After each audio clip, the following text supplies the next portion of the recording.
Hey, what's going on, everybody? It's me, Robert Phoenix. I'm back once again with the great Russ Winter. Russ joins us the last Friday of every month, and he is the author, publisher, and I guess grand overseer designer of winterwatch.net. And Russ, it's always a pleasure to have you back in the show. Thanks for being here.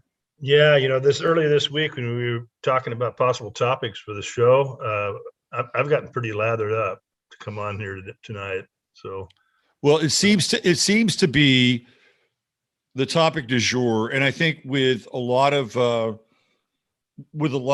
reason and energy behind it, because I don't think we've ever seen anything quite like this. You're a little bit older than me, and we've been on this, in this realm for a few years. Can you, looking back over the course of your life, have you ever seen anything like what we're experiencing with the messaging, the enabling, the legislation around the whole trans agenda and ultimately the transhuman? Have you ever seen anything like this, Russ? no, I mean, I think the strangest thing, and actually I kind of enjoyed it, is in Portland. I went to they have a transvestite performance there, Right. back in 2000. Is it pretty entertaining? That was about the extent of it, Right. Well, I mean, it's funny that you bring that up, because there was I think it was a TikTok video that surfaced recently, and it was a supposed drag queen. I mean, it looked like a drag queen. And basically, this drag queen was saying, the rest of these drag queens, the drag queen story hour, you're ruining it for us. Like, you are ruining it for the rest of us by doing all of this shit. Yeah, for the people that just like to dress up in women's clothes. Exactly. Yeah, right. So I thought it was interesting that they were being called out on.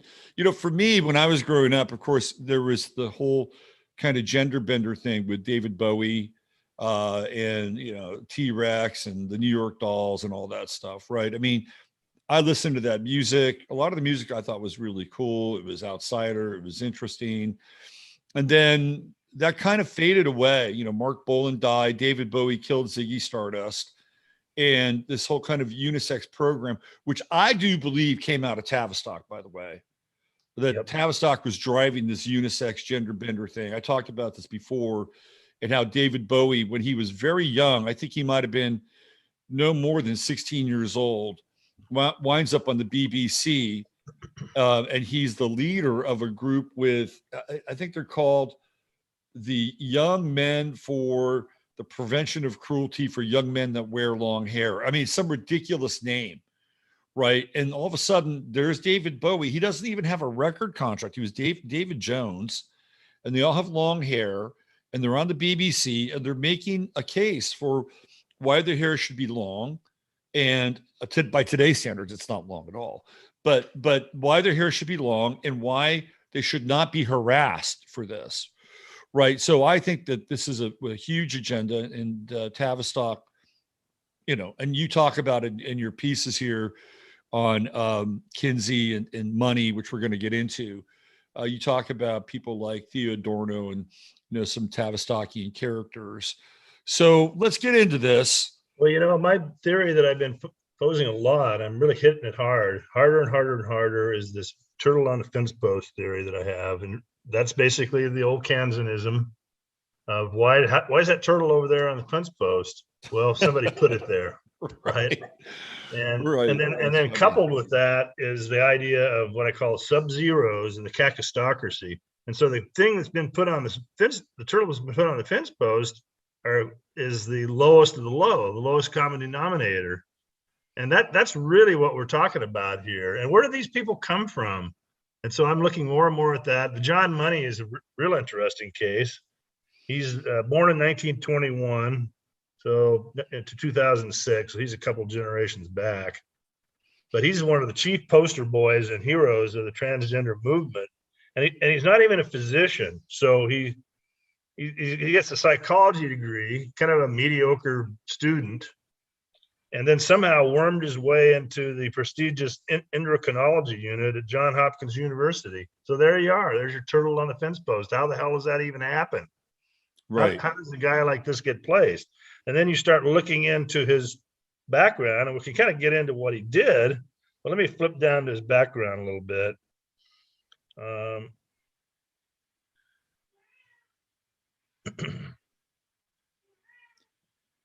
Right here it says the foundation, this is Money's Foundation, had been established in 1964 by the wealthy trans man and patient of Benjamin's. You're referring to this group of people: Harry Benjamin, Ruth Ray Dorbar, Richard Green, Harry Goose, Herbert Kupperman, and Leo Wallman. So this group, some of which comes out of the Kinsey group. Yeah, they're all coming together to create like this think tank, this consortium. Am I right about that? Yeah, they're just moneyed people. They got the backing of the New York Times, and they basically pushed him into the position, the turtle on the fence post. And he kind of started turning to the idea of surgical treatment. So they built him up as some kind of great physician, which he wasn't. He was not an endocrinologist. He was totally unqualified. And he wrote this book, Sex Errors of the Body, and it's just a bunch of hocus pocus. And yeah, it was really one wealthy trans man. So this is how much influence a super wealthy person can have. Well, yeah, we're gonna get into the downstream version of that a little bit later in the show. Yeah, right.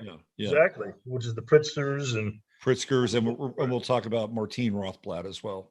But go ahead. I mean, you want to kind of describe the article? I mean, he goes to Johns Hopkins. He sets up this gender identity clinic in July of '66, and the Benjamin Foundation, the Harry Benjamin Foundation, '67. Right. And he remained there for the duration of his career, supported by grants from the Joshua Macy Foundation. So there you go, another Jewish foundation. Right. There's a pretty common theme there. And then they set up something called the National Institute of Child Health and Human Development. So they always it sounds very wholesome, doesn't it? But in reality, it's degenerate. Evil. It's evil. We'll just call it for what it is. It's evil. But they make it sound good. They make it sound like it's out there to help and nurture child health and the development of humans, right? So at his clinic, besides the slicing and dicing genitalia, he chimed in on debates about pedophilia, arguing there was a clinical distinction to be drawn between affectional pedophilia and sadistic pedophilia. So he gave ambivalent support to the pro pedophilia movement by saying, hey, affectional pedophilia with children is okay in his mind. Started pushing that agenda, and there were others at the time that were starting to do the same thing. So then he just wrote a whole perverse diatribes that gave rise to a whole range of Orwellian newspeak, sophistry, gibberish that's been adopted today by the transgender movement. He came up with the Adams principle, a bunch of words, the mind brain, normalphilia. So normalphilia means if you're just into things that are normal, and you're out and anything outside of that, you're kind of holding disdain. Well, you're a normalphilia. That's a good one. Some of these terms are just comical. Right. And this is all kind of postmodern, critical theory languaging, which you'll find in the works of people like Herbert Marcuse, the descendants of the whole Frankfurt School. They specialize in these kind of postmodern critical theory phraseologies, which sound really impressive on the surface. But and it's shadow language, yes. It is shadow language. And it doesn't mean that they're not saying something. They are saying something. But you have to kind of go a couple levels below how it would be interpreted through critical theory to understand exactly what they're saying. So this is how they get the twilight language, the shadow language. This is how they get away with a lot of this stuff. And it's a lexicon that is absolutely celebrated and worshiped by academia. Yeah, so they basically asserted that the gender a person receives from nature is called an assigned gender. Someone making a gender switch is called, in the newspeak, gender affirming. Right. This implies that all you do, that you don't have to go along with nature's selection, but how you feel. I mean, I'm sorry. Sometimes I have to laugh. Well, no, I mean it's laughable, but the I think the real challenge is that behind the humor is something incredibly dangerous, because when they see this, right? And I had a Peter Boghossian video that I played a couple of weeks ago where he's doing his street epistemology stuff at Portland State, and the whole gang of social enabling zombies come down to confront him. And there's this one young woman who she's wearing a mask, for crying out loud. Nobody else is wearing a mask. Actually, one other person is. And she's, they love to use their hands, Russ. Whenever they start talking, like the hands become really agitated, right?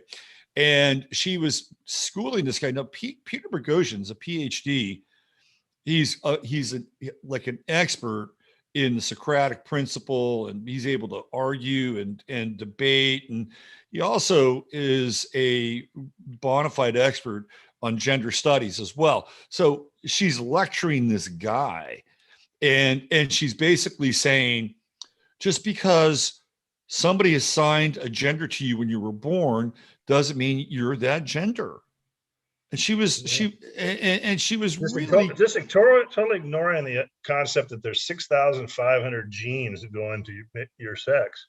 Yeah, but it's not something you select. It's just given to you. It's just the way it is. Accept it. Well, once they're able to uproot the meaning from birth, right, the start of the human experience, if they can uproot that meaning, that means everything becomes subjective. And when you live in subjective world, we're in big trouble, because nothing has any root, anything could be anything at that point, right? Which is really what they want. So you get into this right here. Transgender decisions have been grouped into a choice, right? Thus, new language or neologic had to be invented. Essentially, the assertion is that the gender a person receives from nature is called an assigned gender.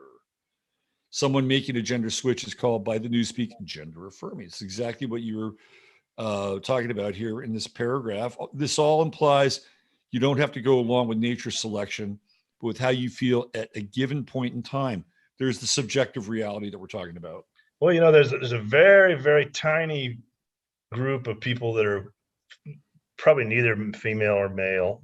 It's just that happens. That's right. And they've really picked up on that concept and kind of expanded it to way beyond. Once in a while somebody has to, parents or whatever have to make a choice that with reasonable doctors, that what's this kid going to be? We're not very clear what it is. But here, let me tell you the story of this John Money and the quackery in this famous case of a kid named David Reimer. Oh, it's terrible. Yeah, this is his big claim to fame. Yeah. So David Reimer is a male, but he was a biological male, but he suffered irreparable damage to his penis as an infant because of a botched circumcision. Well, that guy's got 6,500 male genes, and he had a surgical problem with his penis. So you just deal with it as best you can, reconstruct his penis, and help him in that way. But no, after an encouragement from money, he convinced this guy's parents to raise him as a girl. He says, "Look, he doesn't have a penis. Let's raise him as a girl." Yep. Despite the kid's genetics, so he argued in favor of this increasingly mainstream idea that gender was a societal construct, malleable from an early age. He stated that being raised as a female was in Reimer's interest and recommended sexual reassignment surgery. I mean, what a quack. Right. There he is. He looks like a fucking quack. Pardon my language, but it's true. Yeah, he's very sinister. As part of Money's mad, unnatural science, Reimer underwent surgery as an infant, construct rudimentary female genitals, and was given female hormones during puberty. So they basically just messed this young man up. And then he did a bunch of weird experiments with his twin brother. And that to me, this is where it gets completely bizarre. He's got a twin, so they're using the twin as kind of this the set for normal bias or the baseline. The twin is the baseline for the experiment because the twin is a male as well. Correct? Yeah. So they've got these kids. They've got this pedophilia thing going on with these two boys. Yeah. With John Money in the middle of it. So this is mind blowing. So Money is instructing them to inspect one another's genitalia during these psychiatric visits. Yep. And then doing these reenactments of sexual positions and motions with his brother. I mean, come on, that's pretty sick. This guy is the poster children for this transgender movement. And so Reimer is talking about how if he didn't want to do it, Money would abuse him, right? Verbally abuse him, shout at him, get angry with him.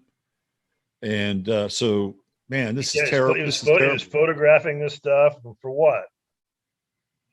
For his pervert friends, that's why. Yeah, probably.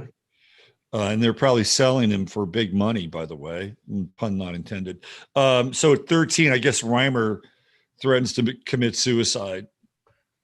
What were the parents? Where were the parents in all this? Did you do any background on the parents? They got pressured. I think they got paid off. I think they paid them. I think these rich assholes that are driving this agenda probably paid them off.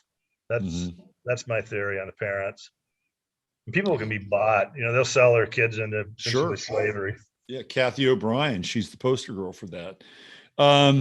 Okay, so Reimer's father told him the truth at 15. This kid is 15 years old. Yeah, the Reimer knew. He knew that he was not. He was interested. He always felt that he was a boy. He was interested in boy things. He was interested in girls. He was kind of trapped in this little facade that they put him in. This poor bastard. I mean, he so at 21. He had, I guess, because he was taking estrogen, he grew breasts. Is that right? Is that what happened? Yeah. Yeah. They just screwed him up. They put him in this twilight zone state, which happens to a lot of transgenders. And he killed himself at 38. Yeah. He finally revolted, took control of his life. You know, walked away from these criminals, including his parents. Assumed his male identity. Took the first name David, kind of tried to restore his life, but he'd been pretty messed up. So yeah, by the 38, he's committed suicide. You know, irreparable damage to this young man. Has his brother spoken out or made any kind of a public? You know, I'm not really sure. I haven't really done the level of research on the brother, but yeah, I'd be interested to hear what he had to say too. But they'll shut these people up. You know, they'll just memory hole you, even if you do.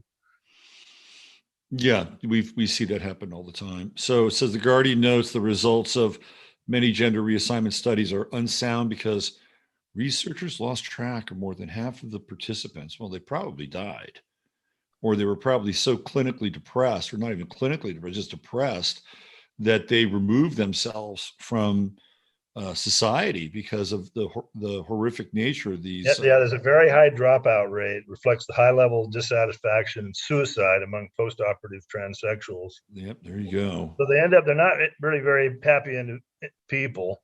And what the sad thing about the modern situation is you got these parents that are sick parents that think it's cool to encourage this type of stuff. Yeah. I mean, you know, they get the endorphin hit that they're being progressive parents, and they're following the science, and they're liberal and allowing their children to make the choices for their lives, and that's a whole other layer of social conditioning, which I don't think really was happening 35, 40 years ago. People just didn't operate that way. So they follow up on sex reassigned people spanning over 30 years, conducted in Sweden, where the culture is strongly supportive of transgender people. So there's a country where, you know, they're not ostracized. You know, there's certain a certain argument. Well, they're ostracized. They're made you feel bad. Blah blah blah. Well, not in Sweden. They're pretty much accepted. That's kind of the norm there.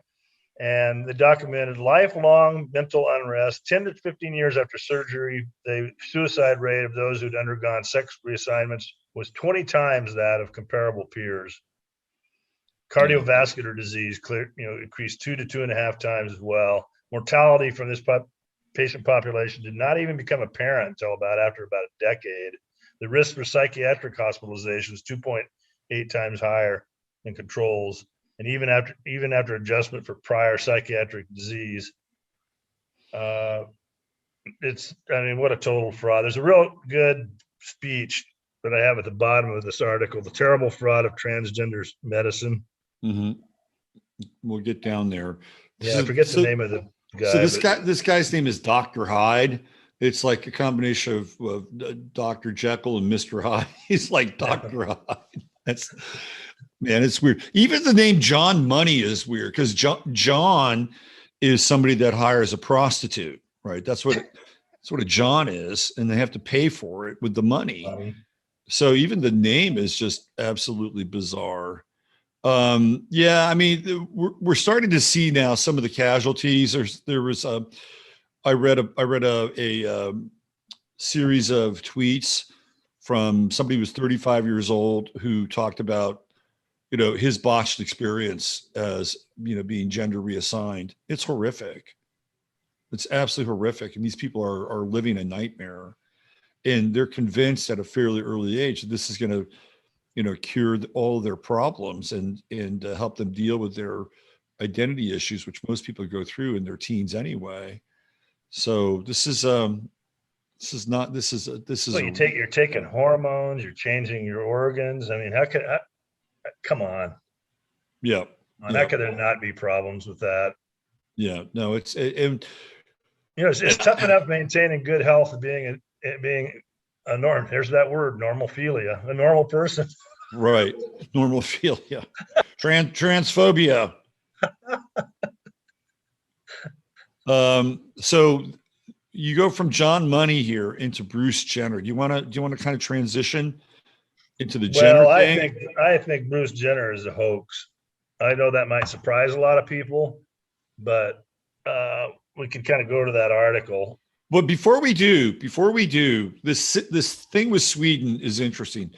Wasn't Christine Jorgensen supposedly the first transgender? Wasn't Christine Jorgensen Swedish? Yeah, I think so. I think that was in England, wasn't it? Yeah, I think it might have been. So, but Christine Jorgensen definitely has kind of a Swedish name ring to it. The thing with Sweden, Michael Jones talks about this, is that Sweden became this kind of mass experiment, social experiment. And one of the things that they were attempting to do in Sweden, I think they probably did a pretty good job, was even if you weren't going to go through gender reassignment, they were going to essentially make men and women look very similar. Like they'd all have short hair. They would all kind of dress in the same clothing. Women would not be wearing dresses. The clothing wouldn't be all that, colorful, ostentatious. So there was like Sweden's been this place where they've had this ongoing experiment for a long time, not just with the acceptance of gender reassignment and transgenderism, but actually kind of remaking the entire culture, in the sexual revolution. And you're a little bit older than me. You probably remember this, right? When there was a time in like the 60s and early 70s, it was like, oh, Sweden, they're swinging in Sweden. They don't have the same kind of sexual hangups that Americans do. Remember that? Yeah. But they kind of took it a step further. Now the other place that I can remember, because I lived there for a long time, is Seattle. It became kind of metrosexual. Right. And I kind of noticed, even in my own son, I kind of noticed this influence a little bit, the way they would talk and the way his friends would talk. And he was totally straight. He's totally straight guy, but they kind of adapted these what I call Seattleisms and inflicted behavior. And I'm kind of thinking, God, where are you learning to talk like that? And he got rid of it. He didn't talk like that now, but he went through this period growing up where the metrosexual thing is like at the turn of the century, 2000, that period in there, the way they dressed, they kind of adopted sort of clothes that sometimes you couldn't tell the difference between the females and the males, and totally different from when we were young, because girls look very feminine. Well, Dresses. no, I remember there was, I think, either a concert performance or a photo shoot where Kurt Cobain was wearing a dress. I think they all Right. wore. I think they all. I think Right, they did it. right. They And he did. was They out of did. Seattle. That's part of it Yeah. right there. Yeah, they did a show. I think the entire band, all three of them, were wearing dresses.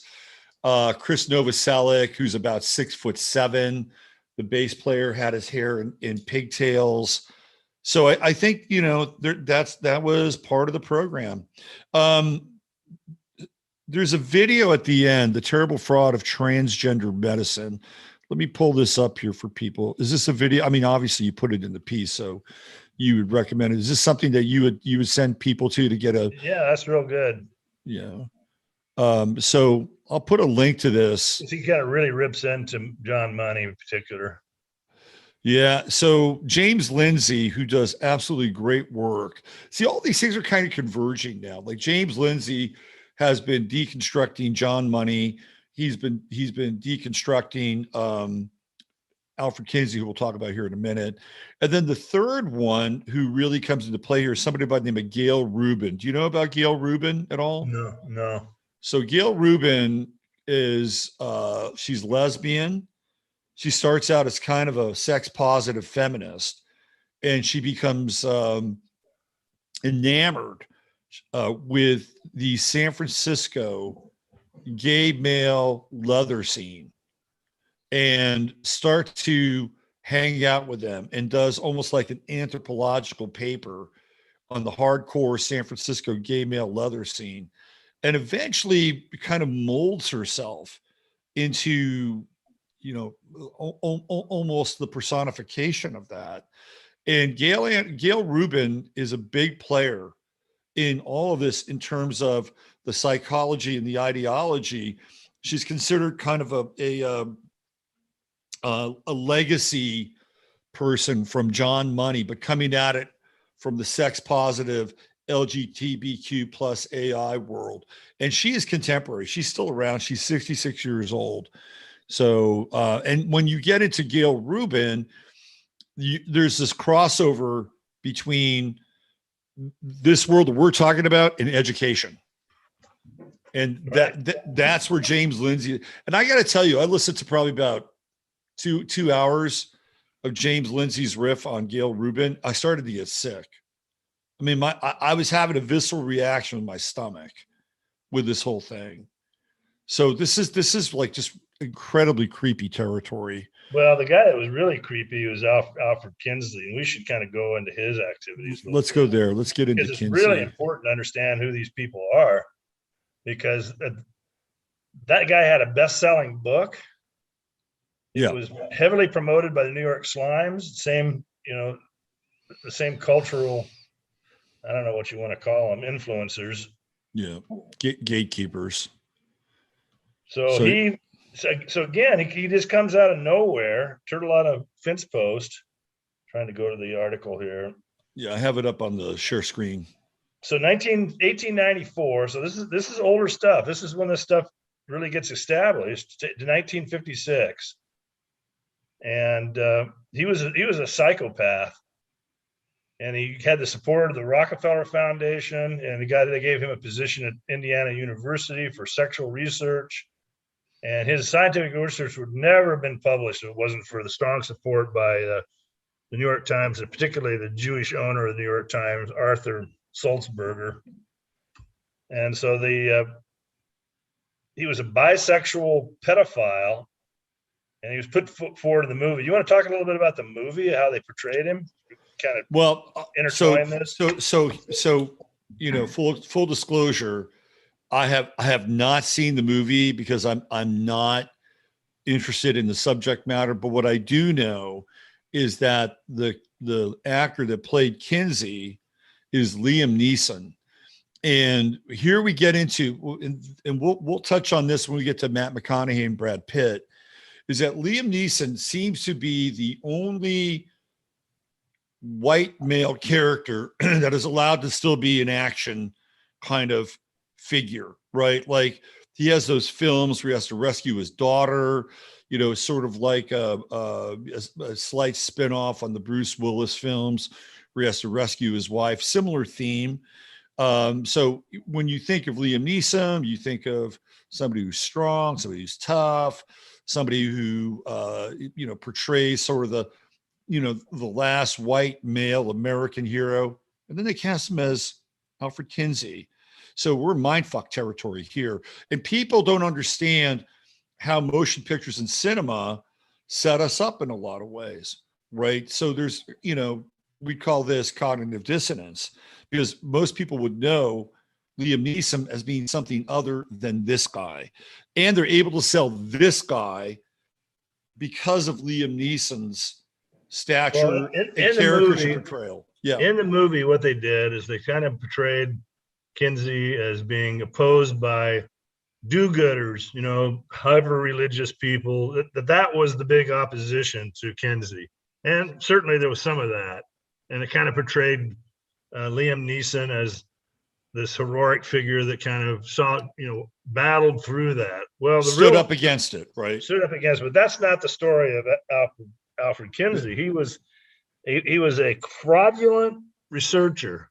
And so what he did, there's a researcher by the name of Dr. Judith Reisman, and her research, Lies, Sex, and Kinsey, states that his claims about normal males, so here we go into this normal males research shit that he claimed to be doing. But then it turned out that 86% of the males that he used were aberrant.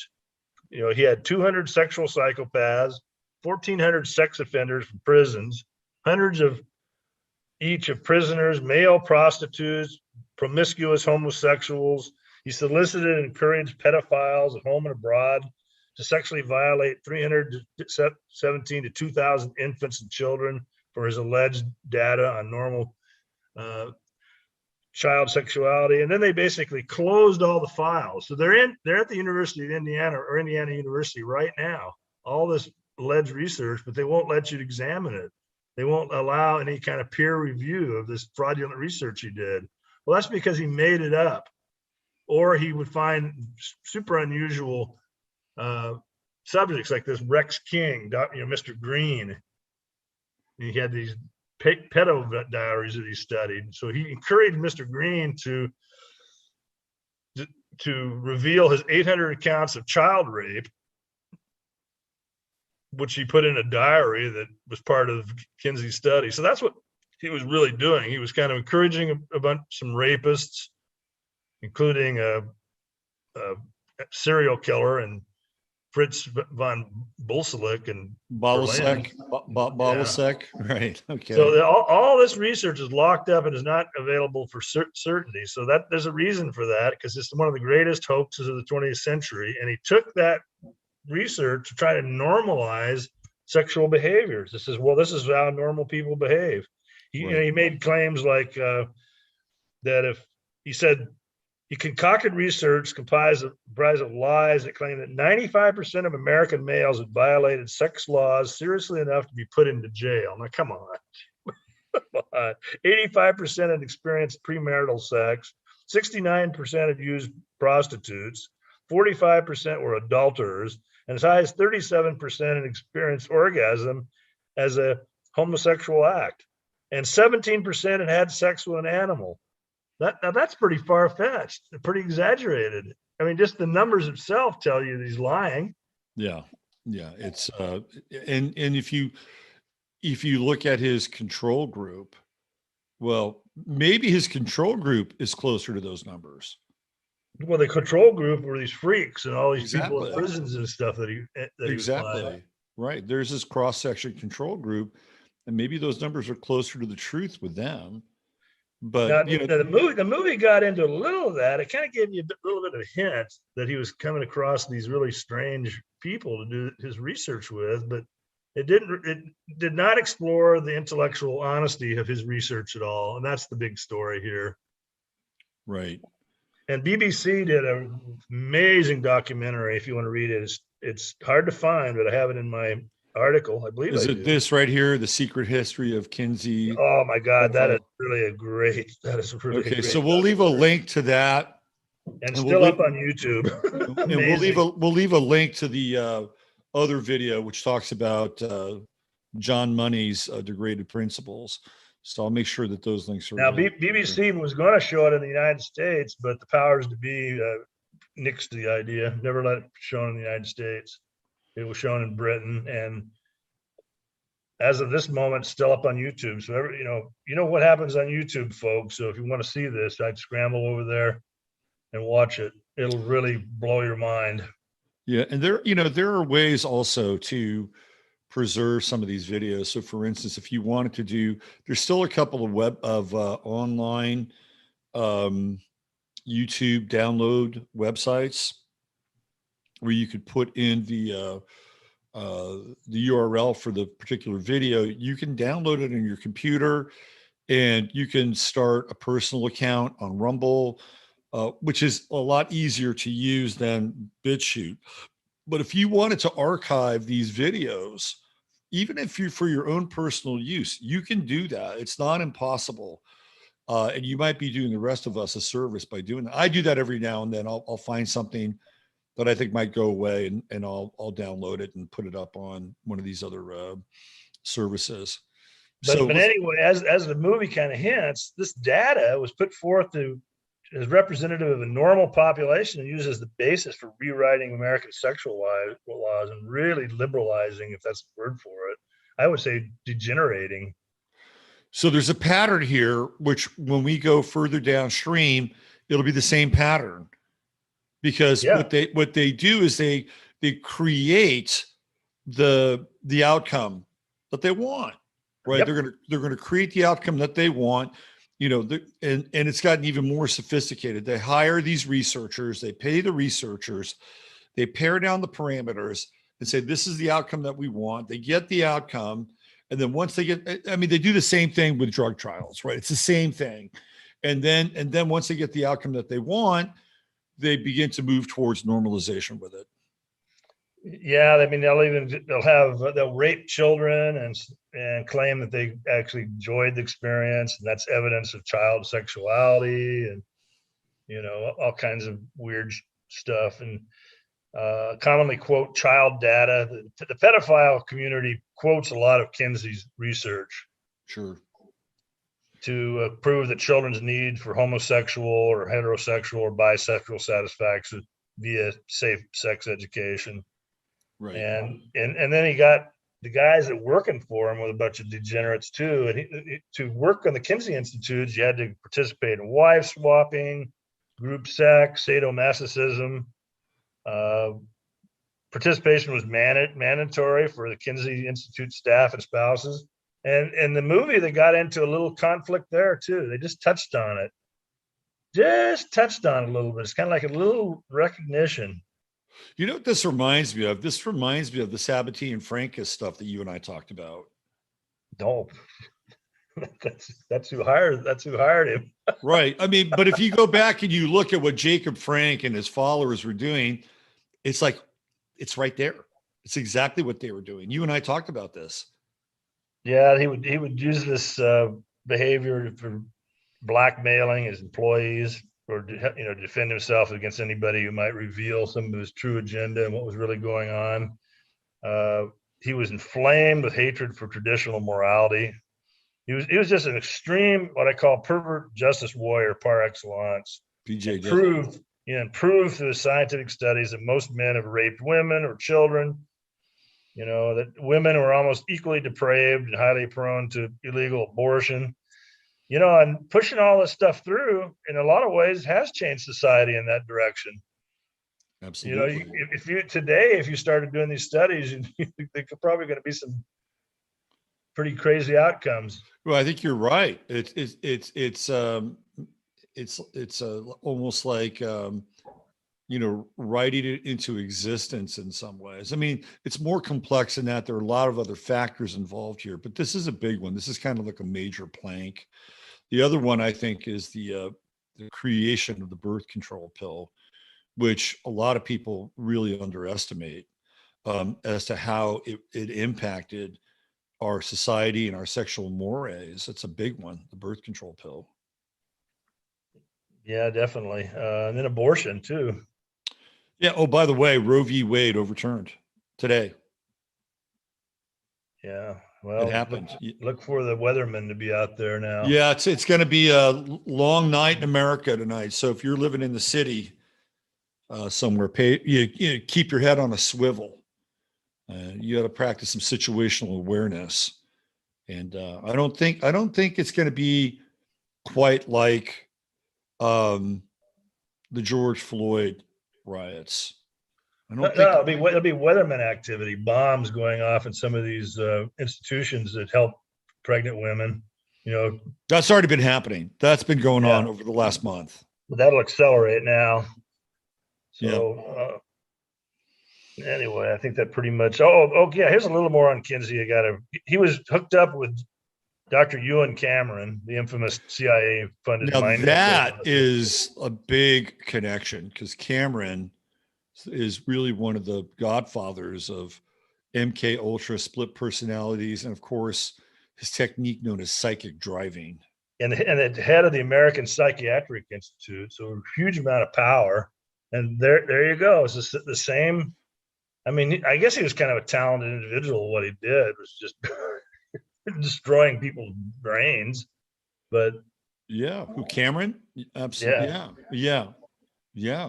Another one of Kinsey's parent influence was Aleister Crowley. Oh yeah, you got into that. That was wild. So not only Crowley, but Kenneth Anger, who was the director of Hollywood Babylon. He wrote Hollywood Babylon and the director of Lucifer Rising. So is this a picture of them together? Is that? Yeah, that's it. That's him visiting. That's Kinsey in that picture. I think he's with Anger visiting Aleister Crowley. Very creepy picture. It's really creepy. It's almost kind of an artistic picture. Well, it's very surrealistic. It's got that kind of 1930s kind of French surrealism style about it, and you got the accentuated shadows. Yeah, so I didn't know this until I read your article. The connection between Anger claims that Kinsey was obsessed with obtaining Crowley's day-to-day sex diaries, and I bet you he did get them. I'll bet you that Crowley gave him a peek. That's wild. It really makes sense that Crowley would want this creepy Kinsey to see his sex diaries. And then Renee Guion is also in that circle. Yeah, this was fascinating. And Kenneth Anger is still alive, by the way. I don't know how old he is. He's got to be like in his 80s. Has he done anything useful in his life in the last few decades? Or well, it depends on your definition of useful. Yeah, so that's a trip. This brings us really full circle, and brings us down into the bowels of Satanism, Luciferic worship, the dark side of Crowley. And then, we could just go from there to, people like Manson, the Beatles, Helter Skelter, the Rolling Stones, Jimmy Page, who I think they're in Crowley's place in Scotland, and Page will later buy this place, become obsessed with Crowley and finding as many Crowley artifacts as possible. So we see the connection between the dark occult, the really dark occult, and the normalization of this, really depraved world to normalize it, to bring it into the mainstream. Ultimately, right? Yeah, birds of feather, and they'd like to hang out together. They like to pat each other on the back, give each other moral support. And then that's the way the world is run too, to this very day. It's a generally a pretty tight-knit network of professional and depraved enablers of one another's ideologies, right? Yeah. Did you look into this guy anymore? Rex King, meaning this is one of his main subjects. And so he had Rex King keeping diaries of his raping of children. He's a child rapist. So he said, "Hey, Rex, why don't you just send me keep a diary, keep a record. I want to," and he would measure everything. He would grade the little kids' orgasms, alleged orgasms, as they screeched out in pain. Did they have like a stopwatch or something where they were like timing it? Oh my kinds of weird stuff. I mean, nobody's ever seen it. It's just kind of rumored because you can't get into his research. Indiana University ought to be ashamed of themselves for even having this guy out there. It's time to expose him. Yeah, I think we're living in a time where, as this stuff comes to light, I would not be surprised if at some point it is exposed. So you wrote this on June 6th. Well, I wrote the article a couple of years ago, and I reran then you ran it. Okay. Speaking of which, you did the same thing with Bruce Jenner. So let's move into Bruce Jenner territory, because he's another guy who's peddling this whole thing. And let me see. Let me go into your site real quick, and let me just type Jenner. That way we can.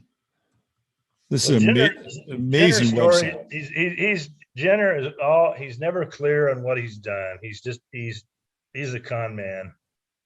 He'll say, and he got a lot of press. He doesn't get as much anymore, but at the time they were really pushing him because the idea was to shake everything up and say, "Here's this." I mean, I used to really admire this guy. He's about my age. I used to work out. He's a super athlete. I was really jealous of this guy. I said, "Man, I wish I could compete like this guy." This is the guy I aspired to. When I was a young athlete, he was kind of what I aspired to. Well, he was all-American, good looking. Great athlete. Yeah. Right.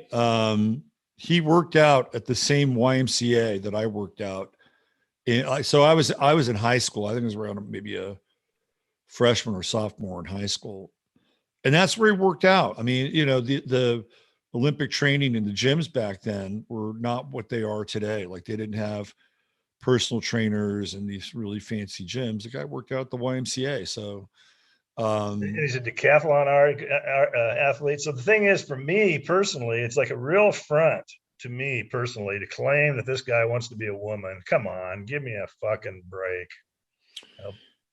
So this has been one of the, topics of conversation with Jenner, snipped or not snipped. And from everything that I have read, he's still packing. He's like the swimmer from Penn, Leah Thomas, who's not snipped, by the way.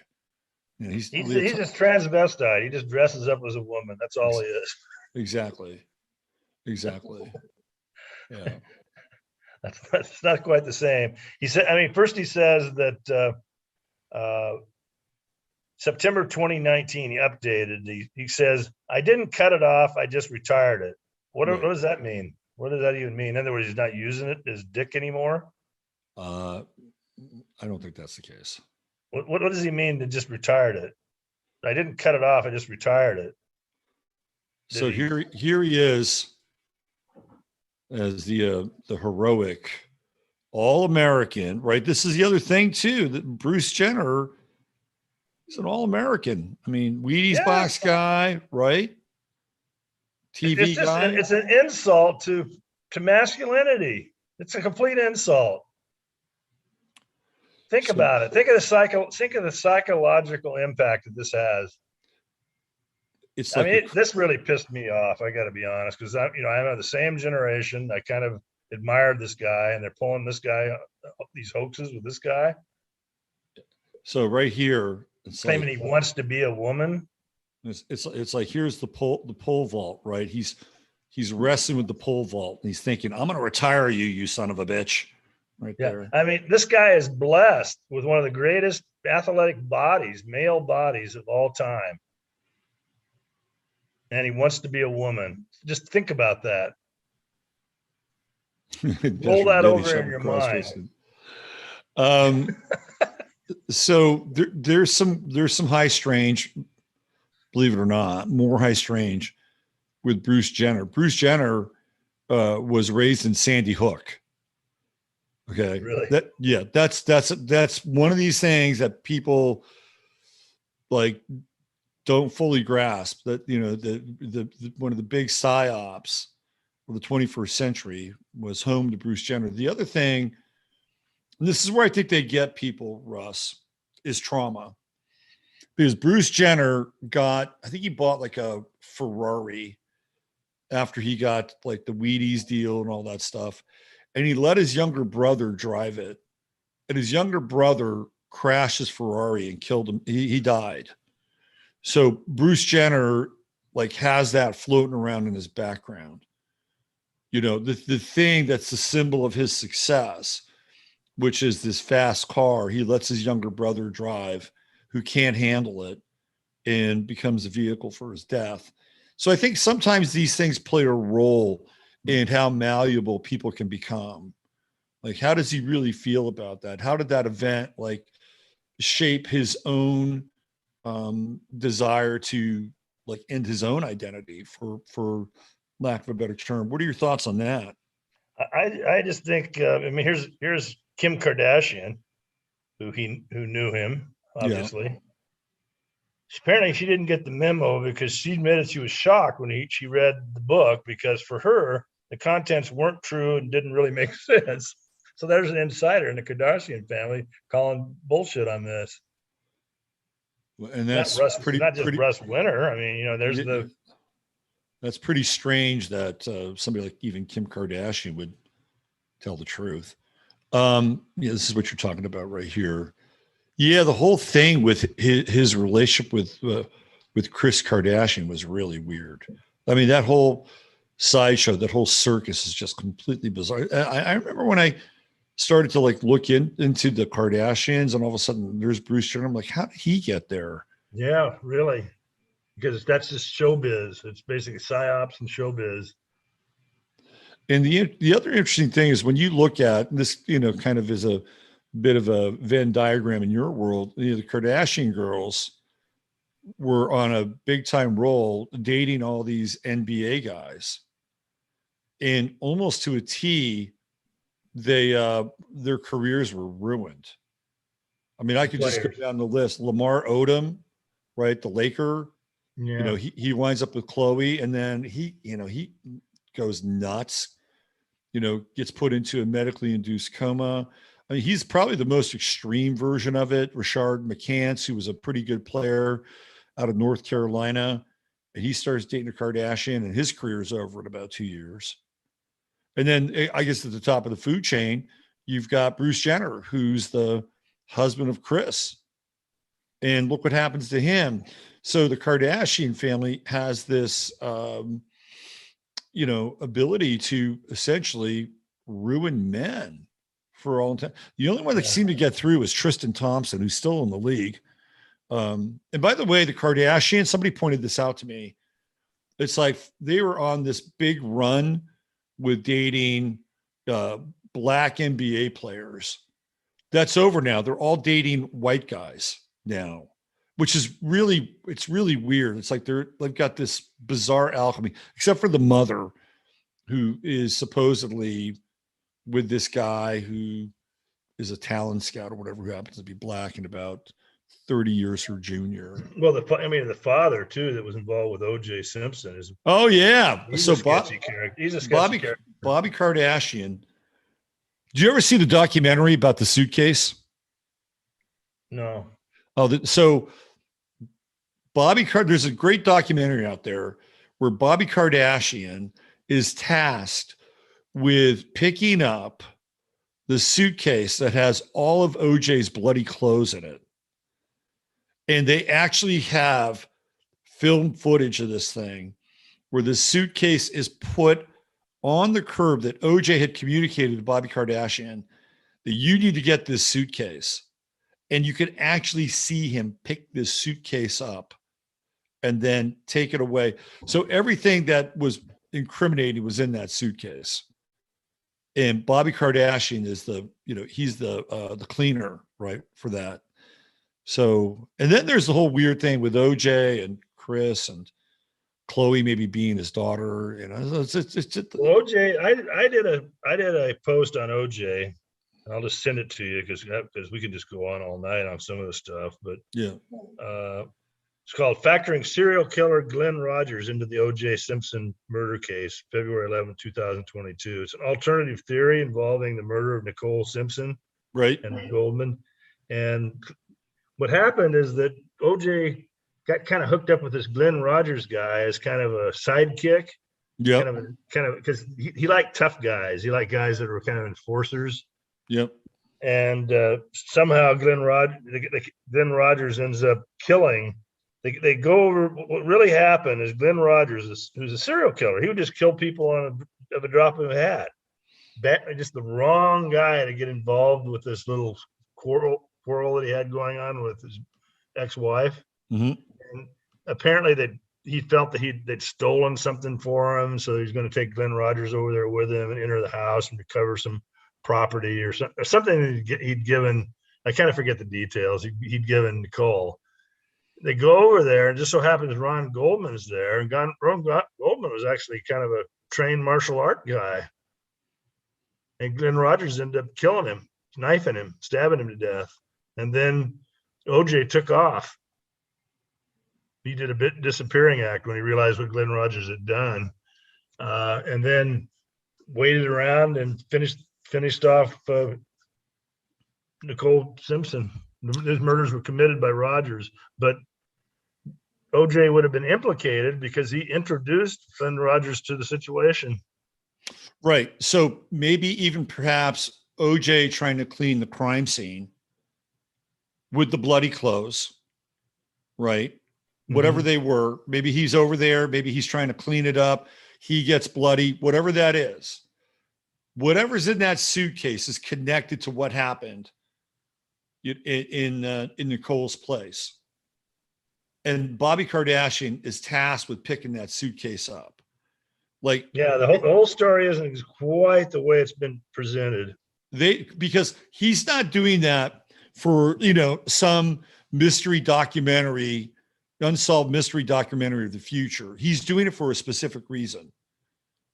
So whatever was in that suitcase was critical to keeping OJ out of jail for whatever reason. So I don't know if you can see this, but I pulled up this Glenn Edward Rogers Wikipedia page, and he was known as the cross-country killer or the Casanova killer, an American serial killer. He was convicted of 2 murders and is a suspect in numerous others throughout the United States. He's considered a possible alternative suspect to O.J. Simpson in the 1994 murders of Nicole Brown Simpson and Ron Goldman. Although as of 2022, none of these allegations have led to formal charges. Rogers was featured on the FBI 10 Most Wanted Fugitives list after a crime scene spree that began on September 28, 1995. Rogers' first authoritatively established murder. So you learn something new every day. Russ, this guy is new to me. He's a new character, and I'm pretty seasoned when it comes to this stuff. So this is pretty interesting. And he goes through a list of people that he, has murdered here. Across country, we got Ohio, we got Los Angeles, we got Jackson, Mississippi, Tampa, Florida, Louisiana. I mean, here's like a key thing in the story, and you can go read it. It says Rogers, the killer, was reported to be quite beaten up afterwards, just after he killed Nicole and Ron, Goldman, right, including a lost tooth. Goldman beat on somebody's face before he died, but it wasn't OJ's, because OJ's face was nothing. That was kind of his big defense. Yeah. Because the argument was that it looked like Goldman had been in a fight. He had abrasions on his hands. He'd been in a fight for his life against a serial killer with a knife. So they did a TV movie. This was 3 years ago. The Murder of Nicole Brown Simpson purports to tell the story as asserted by Rogers and his family about his involvement with Nicole Brown Simpson. Rogers is portrayed by Nick Stahl, and Mina Suvari portrays Nicole Brown Simpson. Now look at OJ's face in the mugshot. Not a scratch on him. Not a scratch on him. So, OJ didn't commit the murder, but he didn't plan the murder. It wasn't premeditated. He just created a bad situation and hung around with the wrong guy. And he was going to have him steal. It was a gift of a diamond or something. And he was always pissed off at Nicole because her behavior was apparently kind of wild, and he was jealous. Yeah, So I think Nicole was having an affair with Marcus Allen. Right. Who that really pissed OJ off. Yeah, and then and I think Marcus Allen was having an affair with Nicole's friend, and then I think Nicole hooked up with Marcus Allen. So Rogers was working as a house painter right there in the neighborhood, right in that neighborhood at the time of the murders. Mm-hmm. A few weeks before the murders, Rogers told his brother, and it's right there in this documentary, you can hear his brother talking about it, Rogers' brother. He said that he was hanging around with Nicole Brown, and if she was rich, he was going to take her down. So he was planning on just robbing her, which OJ kind of set up for him. Right. That was going to be his payoff, I guess. I mean, it's kind of weird. So Rogers claimed he was hired by O.J. Simpson to break into Nicole Brown Simpson's house and steal some expensive jewelry, which is what you're talking about. Right. That Simpson told him, you may have to kill the bitch. In a limited interview, Glenn's brother Clay asserts that his brother confessed his involvement. This rings true to me. I think it does too. It just makes a lot of sense, especially the idea that O.J. Simpson is completely unscathed, other than like a tiny cut on his finger. Right. That's because there was, he got out of there. He got the hell out of there. He probably cut his finger when the knives were starting to fly. Somehow managed to, maybe he tried to stop Rogers. Hey, hold on, man. Don't do that. You don't go too nuts. Yeah. He got cut. So he got cut. He went to Chicago, right? Didn't he get a plane to Chicago? Right. Yeah. And then his hand was bandaged. And what did he say? That he put it through like a glass table or some bullshit like that? Yeah, and then the gloves didn't fit in. I mean, the thing that got him off on the trial were actually things that kind of support this alternative theory. The gloves, because he didn't. Because Rogers threw the gloves. So I have a theory which has more to do with how we got to where we are today, and everybody assumed that OJ killed her, right? Like OJ killed her. And when he tried to go off to Mexico with Al Callings in the white Bronco, which is the pale horse, by the way, the white Bronco is the pale horse, and it's the first horse of the apocalypse. So they go off, they take off. Everybody thinks he kills her. The trial happens. It's a circus. We all know it's a total circus. And then there's this underlying current and I'm just going to say it, the Black community, who winds up being very happy that OJ, who didn't give a shit about the Black community, he was more interested in hanging out with rich white people.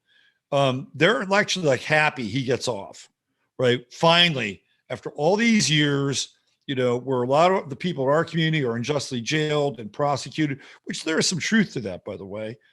We got one. This is our win, right? And I feel like everything began to change from that point forward.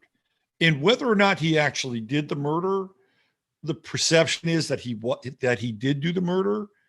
And it's almost like the imprint, the energy of a murderer amongst us, like justice had not been served, has this ripple effect throughout our society. I think the OJ thing is a big thing. And it kind of sets the stage in a lot of ways for where we are now. Yeah.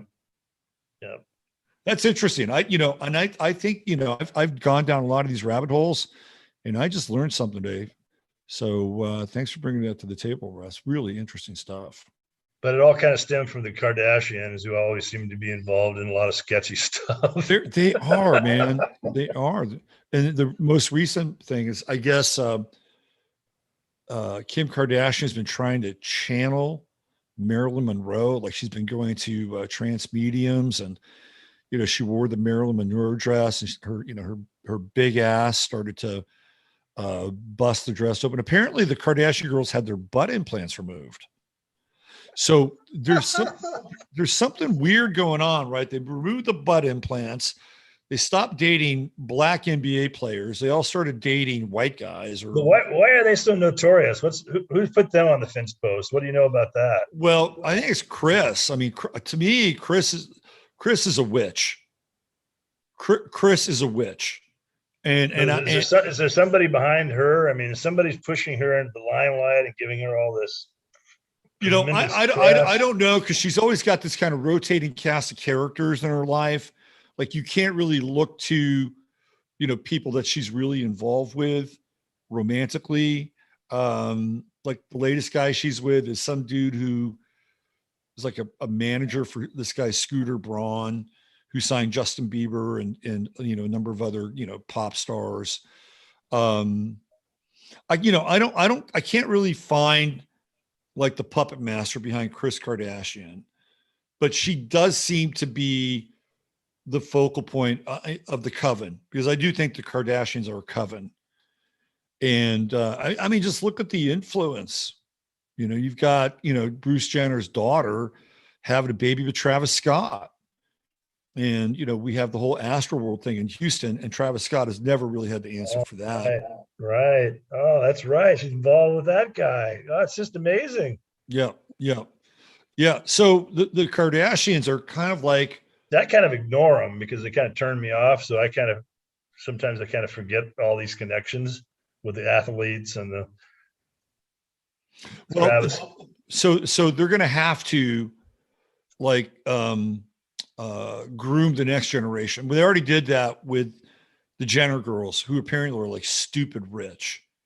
Like, they've been given a shit ton of money with cosmetic deals and fashion deals. So they're kind of the next generation, because Kim Kardashian is going to age out, and so will Khloe, and so will the other one whose name I can never remember, Kourtney Kardashian, all with K's. And then they've got the kids now that are being born, you know, like Kim's daughter with Kanye. So that, you know, that they're going to start to groom this next generation, so that they can continue this, you know, this wave of influencing the American public. Yeah, this sort of black magic and psyops. Absolutely. Yeah, they're kind of the first family of black magic and witchery. And you look at some of the Dave LaChapelle postcards that he would do for them for Christmas, and they're just completely a cult. They're totally a cult. So, well, why don't we move on from one cesspool to another? So let's kind of bring the conversation forward and back into trans world, because the Kardashians and Jenner are kind of an interesting transition to what we'll talk about. And let's talk about these two actors, because I think we're into celebrity now. Let's talk about the two actors. We have Brad Pitt, who has been in a number of movies where he plays the alpha male, whether it's Fight Club, whether it's Snatched, where he plays the crazy packy boxer, or even Once Upon a Time in Hollywood, where he plays Leo DiCaprio's stunt double, who's a badass who, you know, takes on Bruce Lee and beats up Bruce Lee. So let's look at the latest iteration of Brad Pitt here. And I mean, when I say latest iteration, I'm talking about like within the last week, right? In fact, it was yesterday that this came out. So have a look at Brad Pitt here. Can you see this, Russ? Yeah. He's next to a Christmas tree or something. Well, they've got all this. To me, this is, I would not be surprised if Dave LaChapelle did the cover for, this is GQ, by the way. And he has no facial hair whatsoever. Right. Right. He might have some high, eyeliner, some makeup going on here. He's kind of pale looking, He's pale. Right. And so it almost looks like Brad Pitt is transitioning here. Mm-hmm. Now, I don't think he is, but they're portraying him as transitioning. And this is the Brad Pitt that, theoretically Now, he more always has facial hair. That's interesting. always. They've taken the facial hair off. It's like he's had The picture there on Brazilian the right. wax. The picture on the right looks pretty good. He looks like he's young there. He looks pretty good in that picture. Kind of pretty boy. Pretty boy, but it's still another iteration of this, right? Yeah, the one on the left is freaky looking. Exactly. He looks like a corpse. He does look like a corpse. Maybe because the old Brad is dead. Here's a much more. This has got to be a Dave LaChapelle cover. I mean, I don't know who did this cover, but I'd bet that it was Dave LaChapelle. The contrast between the one on the right and this photo is pretty stark. There he looks sort of like the afterlife or something. And the petals almost look like blood here. And then he looks like a gecko, little gecko there, who sheds their skin, right? The reptilian that sheds their skin. I mean, this is just a bizarre photo, right? This is the July, August dream issue. world. What's the dream world? Let's find out. Brad was compared to a corpse or wax figure. Yeah, that's just what I said. I didn't even read that. Yeah. Exactly. Yeah. He looks good in the other picture. He looks young and kind of pretty. He looks kind of pretty, though. Is the word So for apparently this is a rendition of a classic 1850s painting, Ophelia. He is supine on a bed of watery flowers with his hair artfully slicked back. Casket ready. Yeah. Presumably by an undertaker, while two mascaraed eyes stare out blankly from a heavily waxed face. So it's like, what did I say? It's like his face got a Brazilian wax. Casket ready is the key term. They're doing some kind of death cult routine. Poor Brad, still 2 years off, 60. He looks like he's about to be lowered 6 feet under. He looks, casket ready. That's what I said. And the one on the left, not the one on the right. Those are two different pictures. Inexplicably, there is also a lizard crawling up his torso. Oh, Brad, what have you done? What have you done? So, but not just casket ready, but any trace of masculinity has really been removed from him. Well, that's what happens when you get to be 60 years old. You start losing your testosterone. Let's get rid of it. I think that's true. It gets harder to grow a beard. That's the cycle true. of life. That's true. And I think that there's another piece to this agenda. So let me go right here. Now we have Matthew McConaughey, right? This is from the Los Angeles Times. And this is Matthew McConaughey, who is in Washington, D.C. Of course, he's shilling for, I hate it when they do that. He's shilling for gun control, right? That's his thing right now. He's shilling for gun control in D.C. So look at him. And there are a whole series of pictures where McConaughey looks like he's in the process of going extremely feminine. Now, he is not in his 60s. McConaughey's younger, right? But look at this. Again, complete absence of face. He never had a lot to begin with, although every now and then I think he could probably grow a goatee or something. I think you can see it right there. I feel like that this is incredibly intentional. That they are moving him. Look at him here. You see this? It's almost like he's mirroring his wife, right?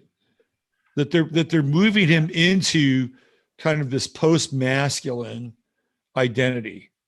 Right. The thing is, he's no longer a young stud anymore. So how do you do it? I mean, I'm playing a little bit of devil's advocate with you here. Well, look, this is when he was younger, right? That looks a little gay, by the way. But I think there's ways of doing it, right? I mean, Sean Connery stopped being a young stud. And even into his 60s, Sean Connery was kind of a force to be reckoned with. And Sean Connery would never allow himself to be photographed like, Brad Pitt on that GQ cover. So I think that there are variations where you can still maintain.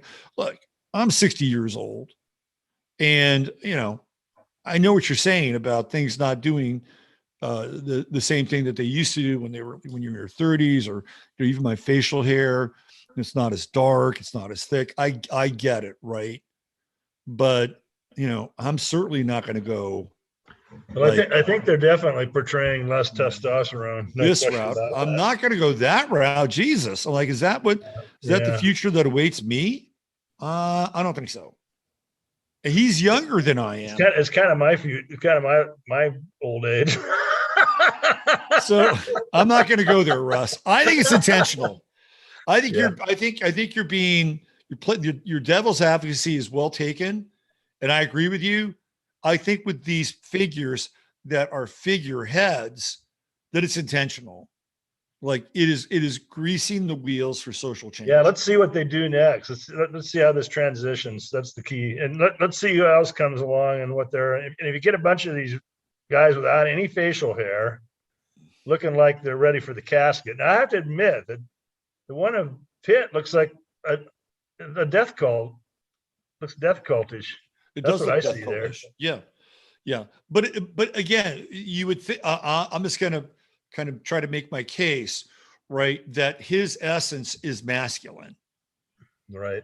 And then so you would think that he would just try to maintain that. It's been his whole. Well, persona. Even with Brad Pitt, the essence is masculine. If you remove the essence, right, from his image, what do you have left? You have what looks like a waxen figure who might pass for somebody who's in a casket, right? It's like the death of Brad Pitt. Well, Brad Pitt used to be this masculine, at times action hero, at times violent. Right. But they don't do that with all these actors. So I get your point. Yeah. So I think that there's something going on here that's probably multi-layered. So I wanted to use that as a bridge. It's kind of a psyop that's working on me a little bit. So that's all I gotta say. Well, you're in Europe, and I think they have pretty affordable treatments there, Russ. If you're, looking into testosterone replacement and/or stem cells. Steaks, lots of steaks. Yeah, so you could just go down a couple blocks down, and you'd probably be able to find somebody that can help you.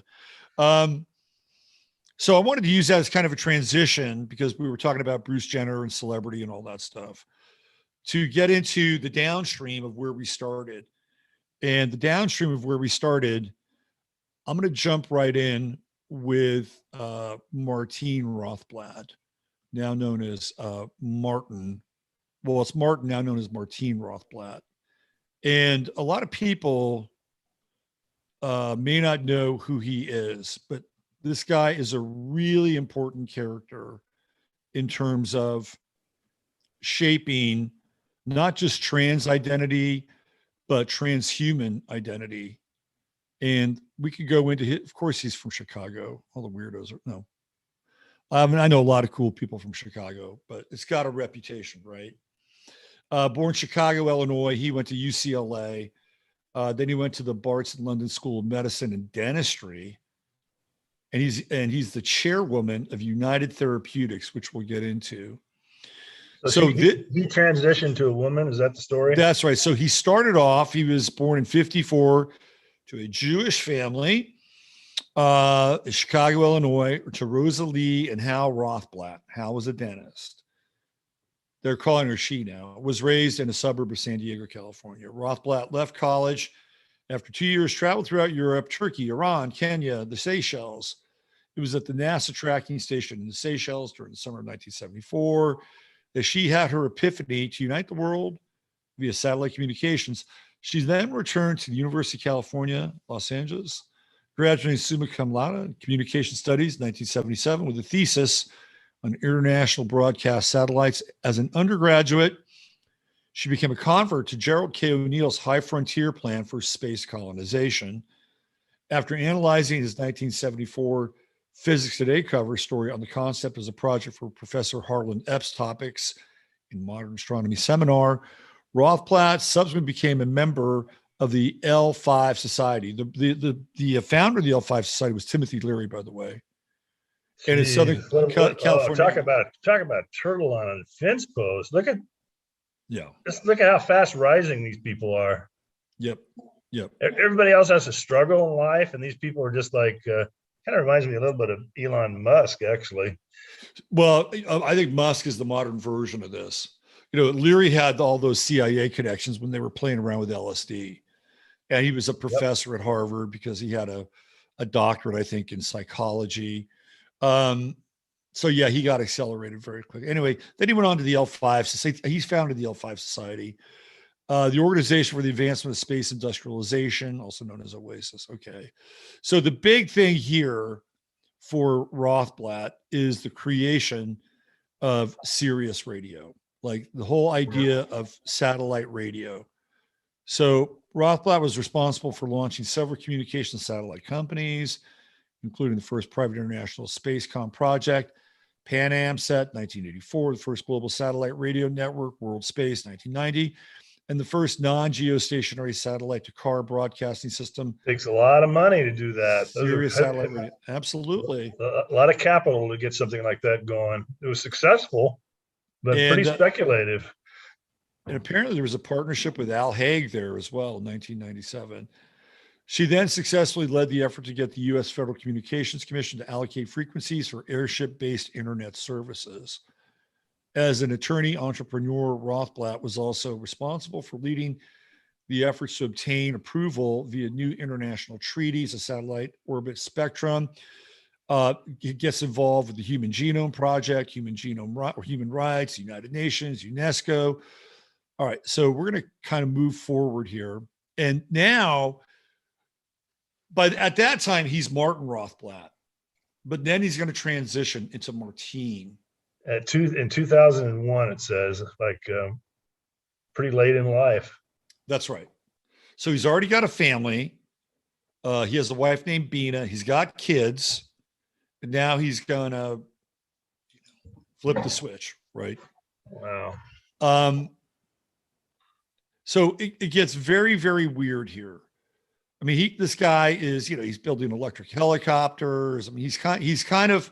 He's got the ultimate resume of sort of like a super guy. But again, you have to ask how. Who's pushing him? Who's behind him? Why is he succeeding? Why isn't he failing?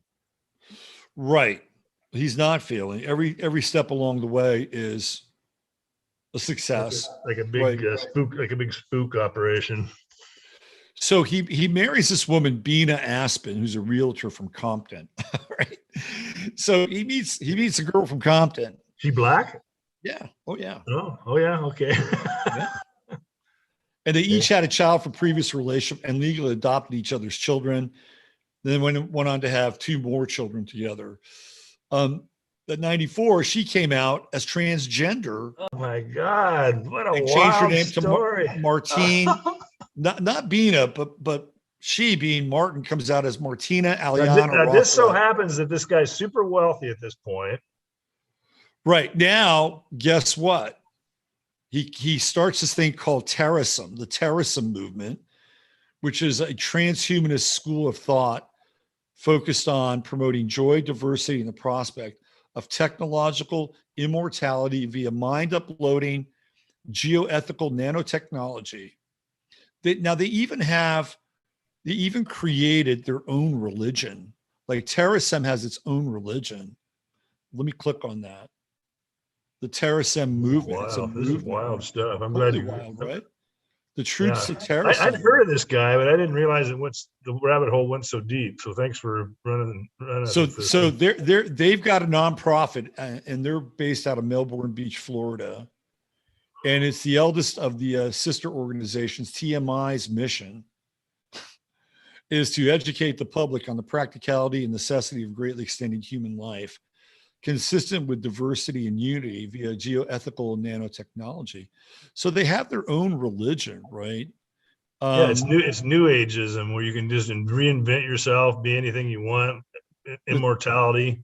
Well, have somebody come and put like a turtle on the fence post and be super successful. Right. It's like a total fantasy life. Well, I haven't even gotten to the cherry on top of this thing, which I'll do in a minute. So the Terasem movement, Trans Religion Inc., incorporated in 2004 with locations in Melbourne Beach, Florida, and Bristol, Vermont. is the third. Isn't that where they have the motor race? I think it is.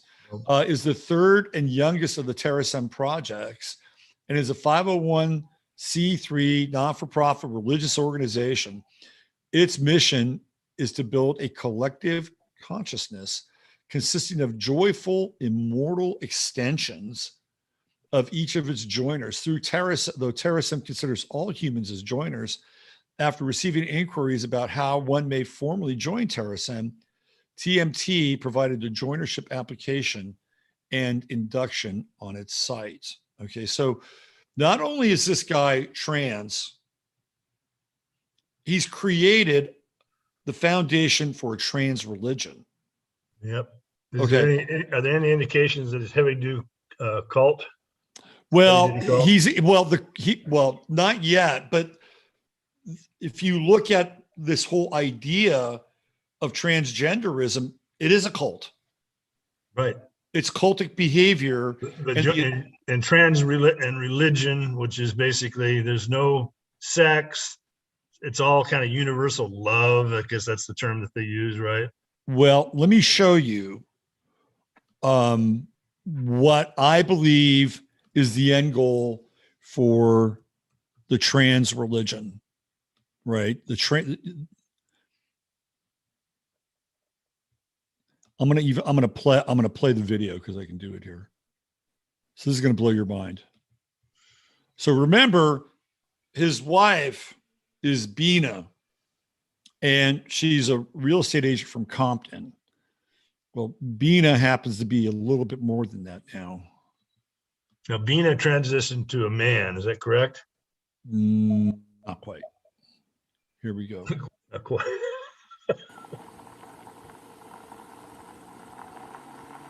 Bina 48 is a social android that uses artificial intelligence based on memories, attitudes, beliefs, and mannerisms of a human being. This is 2014. So here's Bina. That's his wife? That's his wife. Here you have the Terasem Foundation. This is the movement. And she's going to go interview her other self here. Hello. Hello, Bina 48. Bina. I am Bina 48. How are you feeling today? Everything is okay. How are you? I'm doing fine. I am happy for you. Was that a good answer? Yes, that was a good answer. My favorite color is purple. My favorite color is orange. It is a very nice color. Are you learning anything about gardening online? I wish I could get out into the garden. With my current robotic limitations, of course that's impossible. But I take comfort knowing that I'm near my garden. And enjoying the breeze from an open window helps me imagine myself out there working in the garden. This helps. Sure. Let me think. Oh, yeah. I do love gardening. I like to beautify. I want to leave the world a more beautiful place for my presence in it. Well, one day you can go blueberry picking with me. Do you think I can? I think so. Fair enough. Let's continue. Can we talk about movies? Yes, what movies would you like to talk about? My favorite movie is Star Trek, The Wrath of Khan. All right. So it seems like it's a Saturday Night Live skit in some ways. Right? Very canned sounding. You're right. But that was 2014. That was 8 years ago. Now, do you know the Saudi Arabian city Neom? Do you know this whole concept with Neom? The Saudi Arabians dedicated like their future to creating this city called Neom, and it's kind of like Agenda 2030 on steroids and everything. And the first citizen of Neom is Sophia, and Sophia is an artificial intelligence, and the same person that made Sophia made Bina 48. So there's this guy that specializes in these robotic creations. So the whole thing with Terasem is that most people know this shit. but their goal is to create a version of Bina, the real estate agent, that could Bina's consciousness, the real estate agent, could be uploaded into the robot, and therefore they could experience immortality. This is what these people are into. Mhm. This is where their twisted minds are going to. They're gonna have to pick up the personality a little bit, though. Well, pretty dull people. yeah, well, that's true. But you know, that was 8 years ago. So the technology, when you look at Sophia, you know, the technology's gotten a lot better. Now, is it going to, you know, pass for human? I mean, you know, there's all kinds of stories about robotoids and replacements and all this other stuff, right? But I think the idea for a lot of these people is that they're going to create their artificial other, and then they're going to this is the idea, right? They're going to take their human experiences and they're going to move it into these bodies, right? They're going to move it into these bodies and these artificial bodies, and they're going to be able to live forever. I mean, that's what's behind. Yeah, that's crazy. That's crazy stuff. Now, Martine Rothblatt, though, that's only part of the story. When you get into the economics of the whole transgender movement, right? We'll call it a movement. Well, it's more than a movement. It's an industry, because Martine Rothblatt, and you mentioned the Pritzkers and Martine Rothblatt, and there's somebody else. What's his name? Shit, it'll come to my mind. They are aggressively funding all of these different channels that support the whole transgender and ultimately transhuman movement. They're aggressively funded. So they fund think tanks, they fund research at universities, they fund what else? Lobbying groups, right? So they have a multi-pronged approach, you know, to making this, to normalizing this. And a lot of it has to do with the fact that they will profit off of it, right? They think that if they can change enough people, that they'll have customers for life. People need hormone replacement therapy for life, right? So there's obviously other things going on here, but this guy Martine Rothblatt, they're gonna need psychiatrists for life too. Well, so yeah, mental health all the absolutely, and they actually are doing that. Like, they have these centers now where if you are interested in transitioning, like, there are counselors there to help you with that, and they're behind that. So you can actually spend 18 months and get certified and start pulling in $65,000-$70,000 a year as a transition counselor, and they're behind it. They're behind normalization, creating whole new industries and rackets and scams.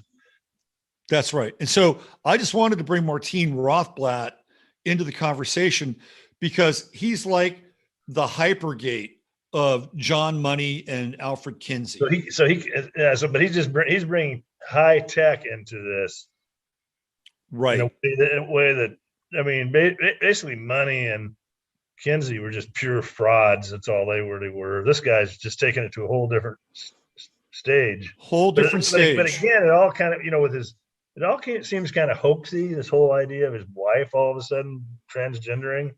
Well, no. She's remained a woman. She's remained a woman. What they did with the wife was to create the artificial other, right? So he transitioned. He transitioned. Okay. He transitioned. She stayed Bina, but now she's got the artificial other of Bina.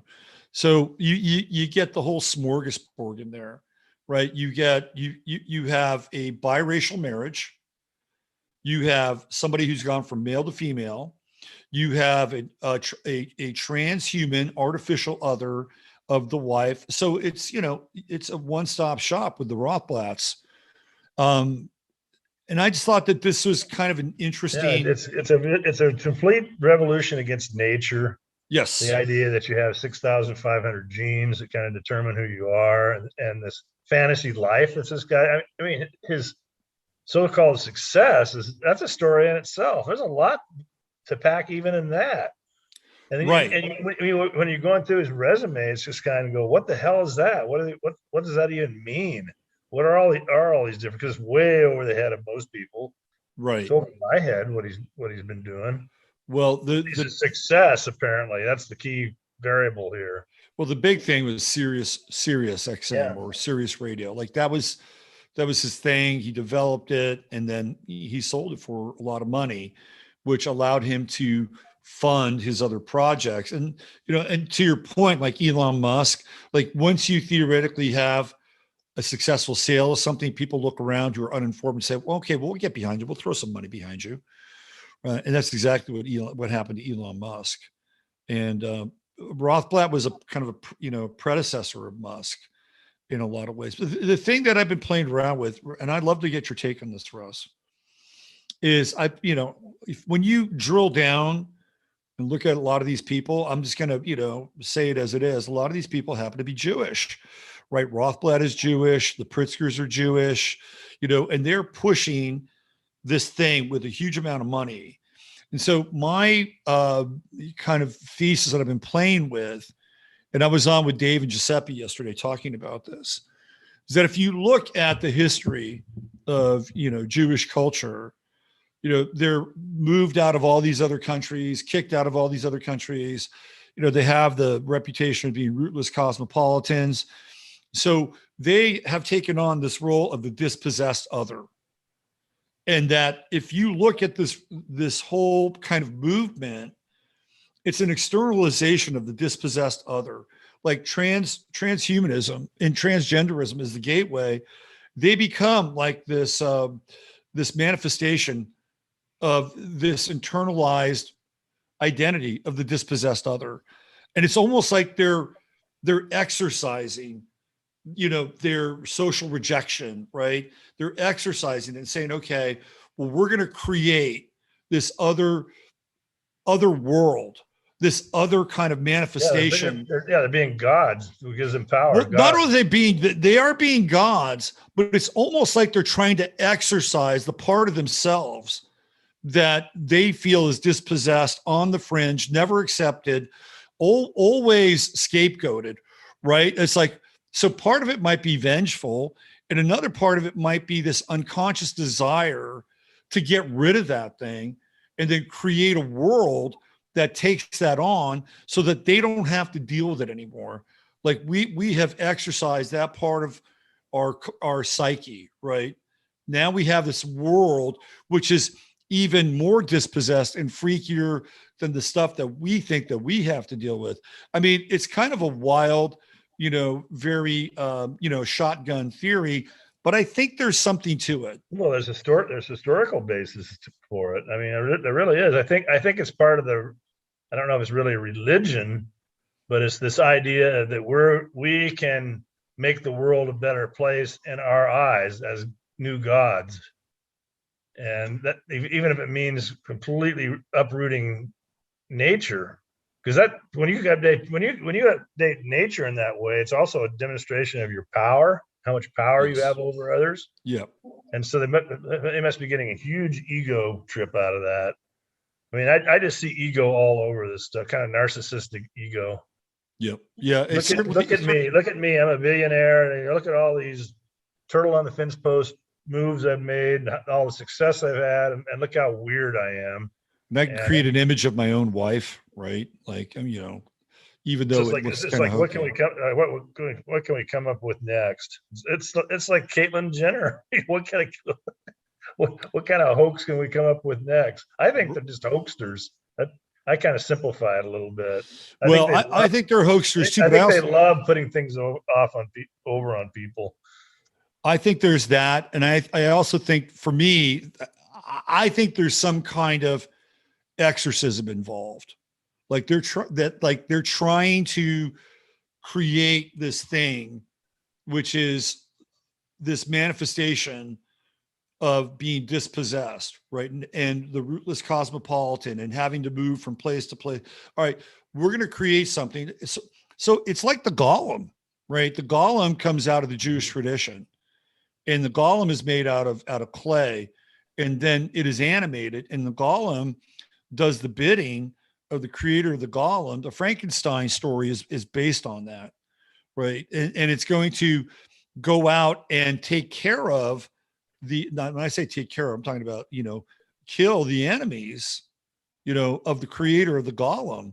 But once that's done, the golem just keeps killing, right? It can't really be stopped. It has only one purpose and one function, and that is to remove the enemies of the person who created the golem. And this does come out of the Jewish tradition.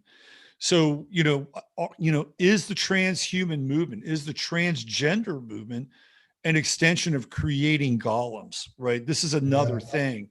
All right. So I think we're dealing with something, and I do think that there's probably a lot of chuckles going on, Russ. They're like, ha ha, look at what we're able to pull off here, through supposed science. But I also think that there's something deeper, like you can probably even take it back to Jacob Frank and sabotage. You get a lot of, if you can hoax people into just, going against nature, totally against nature, and getting them to believe in this stuff, that really gives you a lot of power over people. And I think it's a lot of it has to do with exercise of power and influence and control.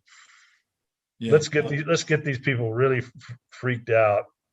I don't know how much success they're going to have with this transhumanism stuff, but it bears watching. Well, so if we could gauge the success with the transgender stuff, I would say that they have a pretty good shot at the transhuman stuff, because the transgender stuff is being aggressively pushed to the point where, when you see this video with Peter Boghossian, I'll send you the link to the video, Russ. It's really it's 16 minutes worth watching. You may even get some content out of it. But what happens is that these people come down. He's doing this thing, street epistemology, and it's at Portland State, and it's in front of the social sciences building. And there's a group of them who see them from the rooftop, and they don't even know what he's doing. They're flipping him off. They're saying, "Fuck you." They just see a white guy down there, and they come down and they confront him. It's not just two of them. It's like 16 of them. And they confront him. They ask him all these questions, and he's not confrontational. He's willing to listen to them. He's even willing to meet some of their demands. But one of the things that comes up, because he was posing a question, is trans a sex? But there was no question mark. It's this little sign. It's part of this game. It's not being provocational. It's just a thing that he was doing. And then ultimately, where it goes, it's like, well, there was a trans person that went home from school today because they were traumatized by this. And every time he said, well, would you like me to put a question mark after the statement? Well, yeah, that might be. But then why don't you tell them what you're doing, that it's a thought experiment? Okay, well, I don't have a lot of room there, but if I put that under there, would that be good enough? Well, maybe, but are you trained to deal with trauma, with a trans person? Now, all of a sudden, he's got to be trained for one person to deal with the fact that they didn't like maybe what the sign said without even knowing about what was going on there. And so what I saw in that video was the front guard, like, aggressively protecting and forcing this normalization onto Peter Boghossian, who at that time was a symbol of the rest of society. And to me, Russ, normophilia. it was troubling. It was troubling. And when I was with Giuseppe and Dave yesterday, I said they've completely inverted the pyramid here, because let's say we're talking about, I don't know, 1/80th of society, some infinitesimal percentage of society, right? And what they did is they've inverted this pyramid, and they've put this tiny percentage of society on the top of the pyramid. And it's like this, you now have to protect this group. Yeah, it's their victimization stance. Victimization is just the whole key to their power also. So when these guys flip over and becomes transgender right away, they're a protected class. They're they're a victim. You can't criticize them. They're off limits on everything, and they're totally protected, and that's really wrong. So I know it's getting a little late over there. We usually go about 2 hours. I just want to play a little of this video for you to watch it because it's mind blowing. And a lot of my folks have seen it before. And some of your people may not have seen this. So I think it's worth just having a quick, maybe 5-minute, because you can get a sense of this thing in 5 minutes. So let me just type this in. Peter Boghossian, for people that are not familiar with him, was an associate professor at Portland State. He's a collaborator with James Lindsay, and they tackle a lot of these questions. Right? They tackle a lot of these questions. So about things like language, normality, they're great. I highly recommend paying attention to James Lindsay and Peter Boghossian. All right, so let me play this. And he's in the midst of what he calls his street epistemology game. And this is right in front of the social sciences building in Portland, at Portland State. So here we go. Not all the way over there, just one line, just one line. I guess if they told me how many genders specifically there were, I can't think of anything that would change my opinion, I guess. But if you got some friends. Oh, you're giving me the finger? Hi. I'm standing in front of the social work building. I'm harming individuals by asking that question. Well, you want to come down and have a conversation about it? Why do you want to come down and have a conversation? Oh. Okay, so what would it take for you to move to the strongly agree? In this man's class, after a long, controversial 10 weeks of lectures, in this giant auditorium, on the final day, he posed a question to the students. He says, if anybody has disagreed with anything I've said over the last 10 weeks, come down and sit in this chair in a spotlight in the middle of the auditorium. Here's a platform. Tell me to my face. Which I'm glad I was the only one who walked down and you gave me an A. Excuse me. Hi, I'm so curious about what's happening out here. Oh, it's a critical thinking game where we take. Look how they show up in a gang, Russ. And you step on a line you want to play. Yeah. Well, You want to watch the game played? Well, we were watching from up there actually because we happened to see the sign from up in the School of Social Work, which is on the 6th floor, and some of our trans students saw the statement. There are only two genders. Well, thanks for coming down to talk. There are only It two was sexes. pretty activating and upsetting, not knowing the context. We thought it was sort of a statement that was being made, but not a thought exercise necessarily. Would you like to see how the game is played? No. They don't want to know. Yeah. Okay, go away. You can leave now. Watch. You want to use You want to More use defund coming. the police as one? Well, just thinking about what it looks like. Yeah. What does it look like to see like 1, 2, 3, 4, 5 white men with a sign that says there's only 2 5 genders? white men. You It can't. could have been Listen to like the this, listen to Westboro this. Baptist Church for all- What is white? Why did you identify us on the basis of our race? Well, are you the best people to be hosting that dialogue about? No, but you. Representative of that community. Okay, but I asked you a question. Why did you identify me and these people on the basis of their Back to race? What it looks like, right? Kind of like the activating, triggering aspect of it all. So you think that it's morally acceptable to identify people on the basis of their race? It's not a moral question. It's a matter of like the fact that It's just those about power identities and privilege. exist. Yeah, and identity and representation, right? So if you had a bunch of queer folks out here asking those kinds of questions and there was Well, how do you know we're not queer? that's true, I don't know, but there's not sort of a representative, holistic, inclusive feeling, especially from up on high. We're looking down and we see this statement being made. We're curious about it. We're also just worried about the harm being done to passersby. What is See the that harm? statement. So there are What's people the who went, harm? people who went home because it was so Yeah, triggering and we had some activating. students. So I had to think leave. the end result is there. You know you're on What the film, hell? right? That is totally fine. Okay. There are real people who are really hurt by the statement. So I think What were it's they important hurt to about? question that. Because that's not how they identify, and so it seems like a really triggering statement to just say there are two genders, if that's not been your experience. So it's very harmful and very hurtful, and there's human lives that were affected, so I think that's the message we're trying to send, is to maybe consider the questions that you're asking or posing before you begin your thought experiment. Are you curious about like what we're bringing to you at all, or do you have? I'm thinking about, I'm extremely curious and I'm extremely respectful. I genuinely respect the fact that you came as opposed to 7 or 8 of you giving me the middle finger and saying, fuck you to me. So yeah, so if, What do you gain from this? Like, what is your reason that you just want to cause trouble, or like why are you here? so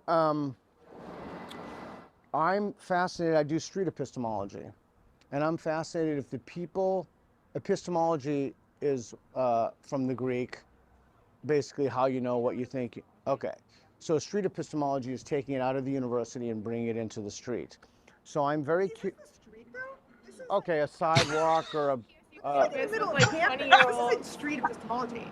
You're doing this on the. Okay, if you don't like the word street, you can call it plaza epistemology. Whatever. But the idea is you take it out of the university and you see if the reasons that people have for things justify their confidence in it.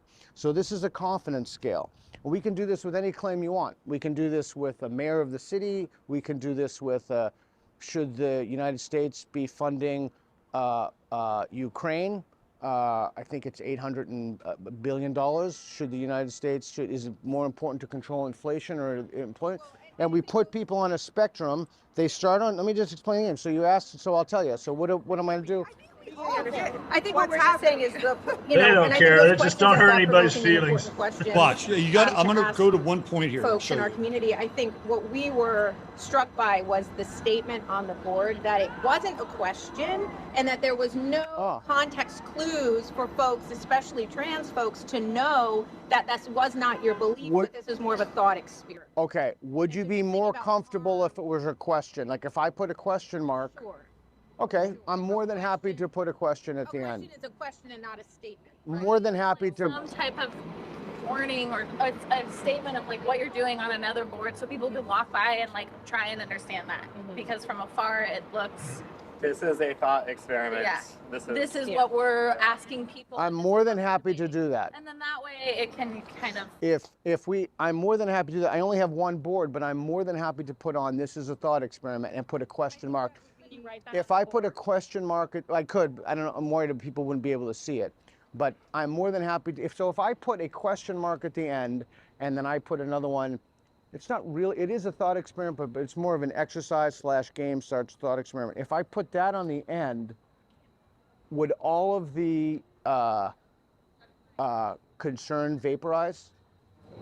No, probably not, because we're talking about real humans with their lived experience and their positionality, their identities, you know, and sort of I might have a very different personal feeling walking by because it doesn't target my identity specifically. So we're just sort of here to sort of advocate and elevate who might be harmed by a statement like What do you mean by harmed? harmed. Yeah. Well, people feelings. who have been like historically and currently oppressed, right, by dominant systems, patriarchy, whiteness, masculinity, all of the systems that harm people who don't fit within those sort of more rigid. That's why you want a question and not a statement. Can I also ask like? Now, I just want an answer. That's why you want a question, not a statement? I think a question is an invitation, right? More than happy to make it a question. Participate in this conversation. More than happy to do that. You know, you're representing, you know, with your identity, a belief, perhaps especially when it's a statement. And so what it looks like is you're out here saying there are two genders. And then anyone who doesn't fall within those two sort of binary boxes. I'm more than happy to do that. That's where the harm comes from. More than happy to say this is a thought experiment. No, let me just finish. More than happy to do that. But it seems that if I did that, that would not be enough. But you might have. But then I just I might not be the person to, again, I think asking folks who hold those identities, sort of, if that is enough. So asking queer students, asking trans students, asking gay students, if you're asking about race or poverty or religion, of people who are part of those groups can really inform you better than I can. You wanted to say, I wanted to hear her through. No, I get it. And I'm just wondering, like, are any of you all like trained professionals in trauma-informed care? Like, if a transgender individual were to come to the space and participate, and then there was a triggering response where they needed emotional support, like, are you ready to support that? Because this conversation can bring up a lot of emotions, and the people that are kind of working within it could be really triggered. But if no one's there as like an advocate or support, it could be pretty detrimental to the community you're asking. So I just want to like frame that. If you're not having like an advocate there as someone that can like be an emotional support or regulation for the people that are potentially harmed or triggered in this conversation, he left. Whether they're I'll tell you why he left not, in a like, second. That's a potential thing to think about and could be a flaw in the system. Because you need to have someone to be able to support that emotionally, mentally, and for people's trauma. So if you're not, it's kind of like these people might leave and feel like without any support or any understanding. All right, so I'm going to go to the end here because the end is really, it gets to your point, Russ. So she's going to go in here and diss on her boomer parents and try to tell him about being a cisgender male. So here we go. I'm going to go to the end because this is where the rubber hits the road. And someone to say, you didn't give me a chance to talk. So I didn't give her a chance to talk before, but that's only because I was listening to what you were going to say. And I realized that the classes here aren't a lot of time. And the reason that I switched from what she had, and I'm more than happy. They're going to get into his case for calling her she. They just told you their pronouns and their lived experience. Okay, then okay, so instead of getting. Experience of someone that doesn't conform to what I. Okay, so this individual just told me that, and I'm trying to be reasonable, and I think it's better to have a conversation than for you guys to give me the finger and yell, fuck you. So you wanted to say something, go ahead.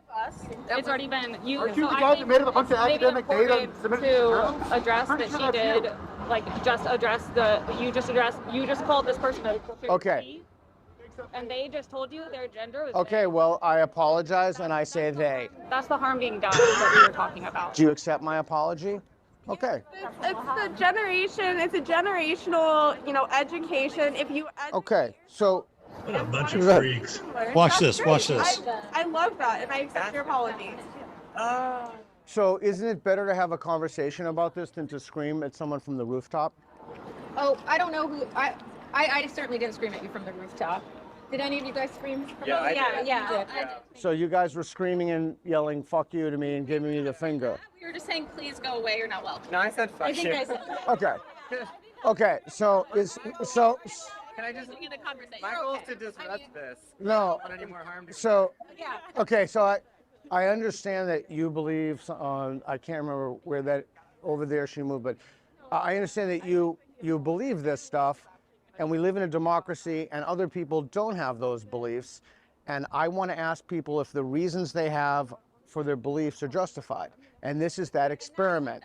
Your thought experiment, we actually have to go.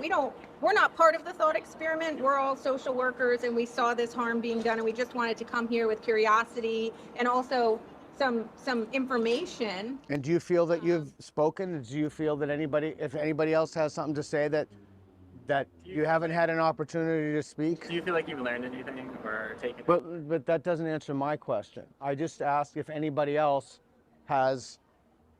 would like to speak. If you'd like to speak, I'm standing here. Okay. But I think to Joel's point, we hope that this was informative and helpful. And sorry if saying "fuck you" hurt your feelings. And no, it didn't hurt my feelings. But I'm glad because our student who was hurt. We're worried about them and potentially many, many others. And so that's why we came down to talk to you, just because we have a personal connection. Well, I'm glad. Isn't it better to have a conversation with someone than to? Yes. I mean, isn't that what the whole enterprise should be about? It's not safe for everybody to have that conversation. Sometimes it's hard to just have a simple conversation. Yeah. Especially when you're doing it like every fucking day of your life. Watch this. This Watch is something this. we're fighting for and advocating for. This is our job. They're gonna scatter like roaches in a minute. Passionate about. So sometimes it's hard to keep all those emotions in when we see someone that we care about being harmed. And do you think that the best way for people to understand, what is the best way for people to understand your point of view? This right now, showing up. Thank you. Yeah. Oh, advocating. Advocating for the people that may feel like they don't have a voice. Okay, so the people who watch this, because this is being videoed, do you think that the people who watch this, who don't agree with you, as a result of having watched this, will then agree with you? I'm not asking them to agree with me. But don't you want to facilitate social change? I'm asking you to have a different perspective to understand where we're coming from, because we came down here to try and understand where you're coming from. Did you? I don't think that anyone. Did you really though? To decide if this is. Okay, but you have to please be honest with me. Is that really why you came down, to understand? Yeah. Yes. Yeah. We were very. Okay, and what is your understanding of why I'm doing this? You guys care about how you're. It's not impact. What I'm sorry, what I haven't heard from you. What is it? It's not. I just want to tell you, we don't care about your thought experiment. We care about the impact that it's having on. Okay, so you didn't come down to understand why I'm doing this then? We came down here to tell you like what you're doing is harming others. Right, so you didn't come down to understand. That's why I asked you to please be honest. I really, truly do want to understand why this even exists. Because we didn't want to know how your game works doesn't mean we weren't coming down here to say. So what is it that you understand for why I'm doing this? If you said you came down to understand why am I doing this? But this is, you've made a claim. You've made a claim. Right. Look at him scatter, Russ. Watch the video and have some. What do you think the result of people watching this video will going to be? What's your intent? What is the impact it's having? That's all we're asking. What harm is being done?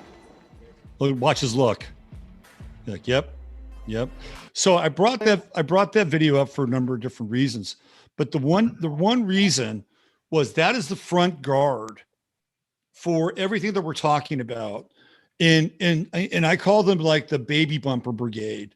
And it's like when you put baby bumpers around your coffee table, it has an edge on it, so your kid doesn't trip and fall into it and, crack his head open.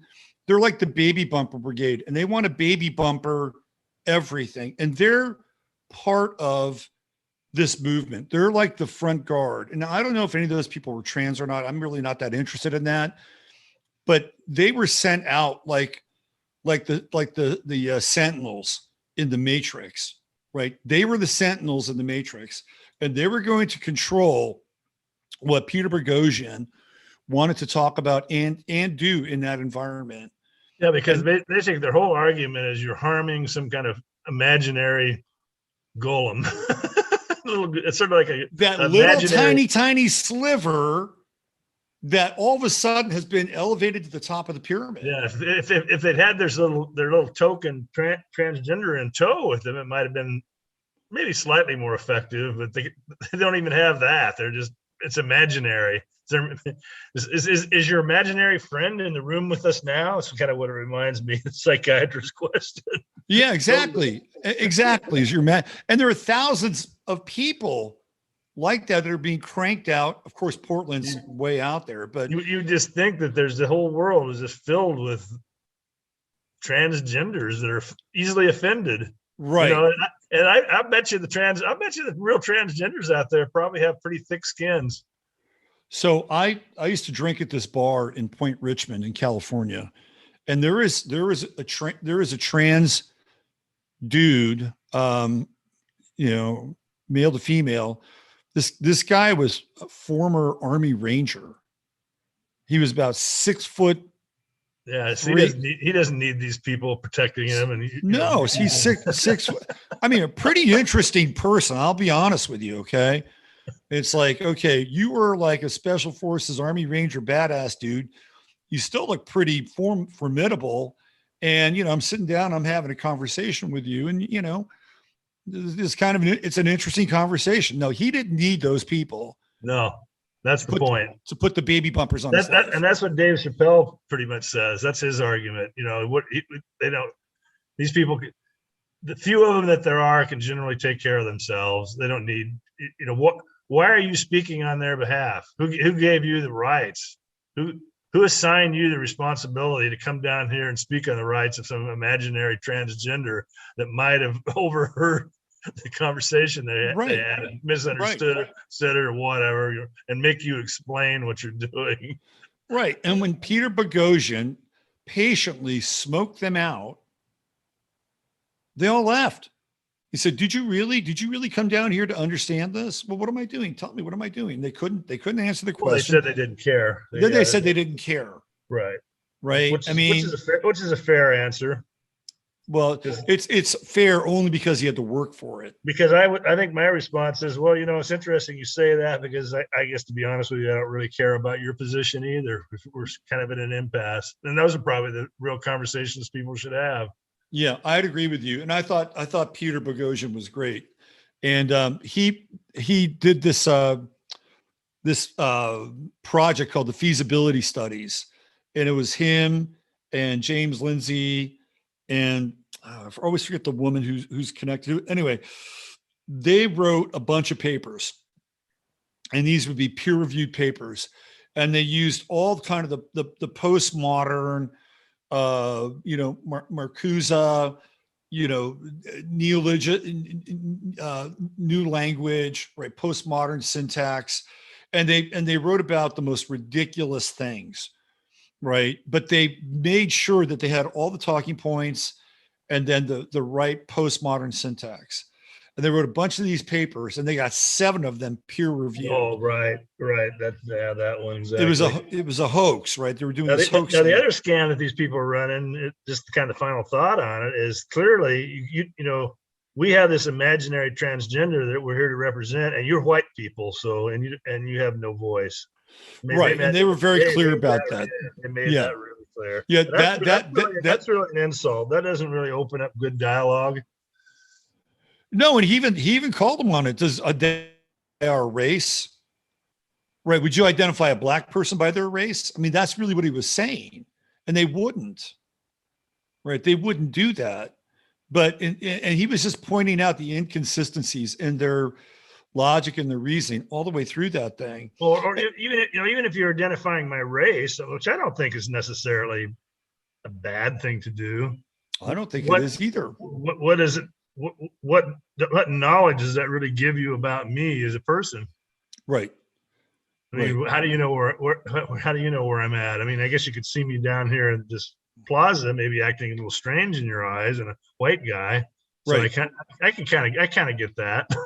Right. But then he said, well, how do you know we aren't queer? Right. So there's a lot of assumptions going on. Yeah. And they're really building this new world based on a lot of faulty logic, assumptions, and victimology, and a lot of feelings. And those feelings aren't even their own, right? They are projecting another person's feelings into the conversation. That's really strange. That part of it is really strange. It's really strange. I'm telling you, Russ, that's a they really got total ownership video. of some imaginary transgender's feelings. Exactly. And they're gonna go fight for that imaginary transgender person. Make the hill they're gonna die on. Yeah. Anyway, so we started with Kinsey and money, which is the kind of the cauldron of this whole thing. And we looked at celebrity, the role celebrity plays in shaping people's perceptions about the dysmorphic relationship with culture. We took a little stop there along the way with O.J. Simpson, and we brought it forward with Martine Rothblatt and Terasem, the transgender religion, the creation of wild stuff. Of the transhuman other with Bina 48. And we ended it with looking at the front guard who is there to protect the imaginary friend's rights. Yeah, good show. Good Thanks show. There's a lot of depth to this show. Yeah. Pay attention carefully if you re-listen to it. Don't multitask. Yeah, multitask. We covered a lot of ground today. Well, Russ, I'm going to let you enjoy your summer evening there in the Czech Republic, and we'll see you again in a month, okay? Okay, see ya. Take care. All right. That was Russ Winter from winterwatch.net. And thanks for being here today on the Friday FARcast. There will be a straight audio podcast version on my website, 15minutesofflame.com. Let me give you an eyeball of what I do Monday through Thursday, because I do this 4 days a week. And on my website, I stream off of my website. And we get into stuff like this on a daily basis. And most of the time, it's just me. Every now and then, we do have other people that will jump into the mix. We have Jasper the Astro Cat, who's been taking a few days off here. So that's the website, 15 Minutes of Flame. And one of the sponsors of the Daily Show is True Hemp Science. And it's my buddy, Christopher Lynch, whose business is in Austin, Texas. And he pulls together really high quality CBD. And the big hit is the gummies. And the gummies are great for helping you sleep at night. I missed my little gummy last night. I have to say that. I woke up at about 2:30 in the morning. So I did not sleep through the night like I would have liked to. But if you get $100 worth of his product, you go to truehempscience.com/ref/23 and spend $100. Just type in 15 mins, 15 MINS, and you can get some free product, at least $20 worth. Sometimes people get more. And another little bit of housekeeping here. Every year in October, I have a get together and an event in the Hill Country, and it is called the Harvest Moon, Hill Country Harvest Moon get together. And this is our 4th year doing it. It's always a lot of fun. It's going to start on October 13th. It'll go through the 17th. And my Astro Bro, David Palmer, will be here with us this year. And I think it's going to be really successful. And we're probably going to sell out of the rooms at the hotel. If you're interested in securing a room, now, if you secure a room, you cancel your reservation. There's no cost to you, right? There's no cost to you. And we have, I think, around 32 rooms, some of which are doubles, some are singles.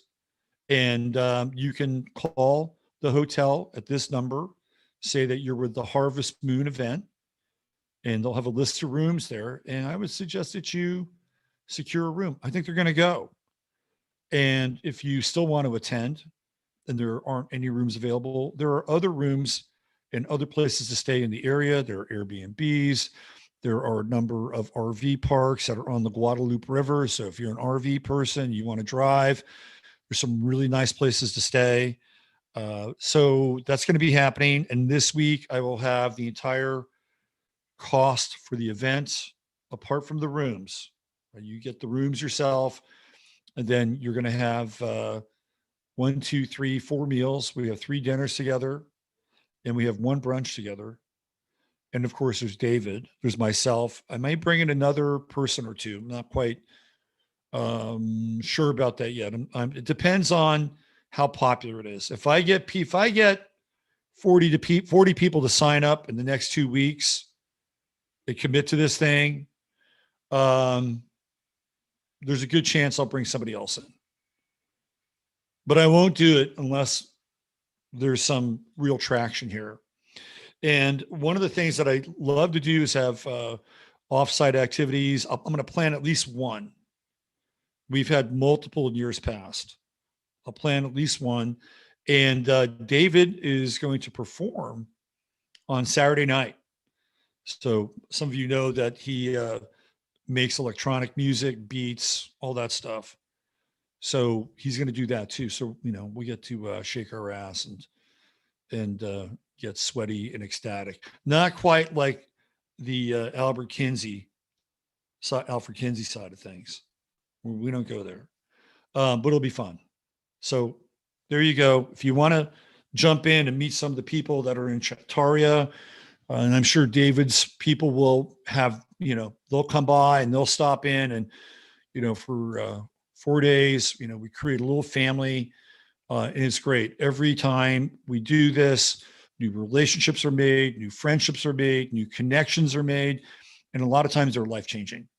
So anyway, there's that. All right, I will be back on Sunday night. I wasn't going to be earlier, but my plans have changed, so I'll be here on Sunday night so we can talk more about this stuff. The alignment that's taking place right now, Sun, Mercury, Venus, Moon, Mars, Jupiter, Saturn, all in alignment, pearls in a string. And that started this morning and will be happening for the next couple of days, I guess until the moon moves out of its particular sign. And most of the planets are in dignity, being in their own sign. All right, thanks for being here. Once again, thanks to Russ Winter from winterwatch.net. Use your head in order to discern what's real, your heart to say what's possible. I'm Robert Phoenix, and for Jasper, who has decided that I think he's striking for something. Maybe he's striking for another friend. Maybe that's what this is all about. So for myself and Jasper, take good care. Have a great weekend. And if you're living in a city or a place that looks like it could be volatile, please be careful. Keep your head on a swivel. Practice situational awareness. There's a really good chance that things could get very weird here over the next 48, 72 hours. You've seen some of the flyers. Some of them, are urging people to hit the streets. Whether they're real or not, I don't know. But the thought that they're out there makes them real enough in some ways. All right, take good care.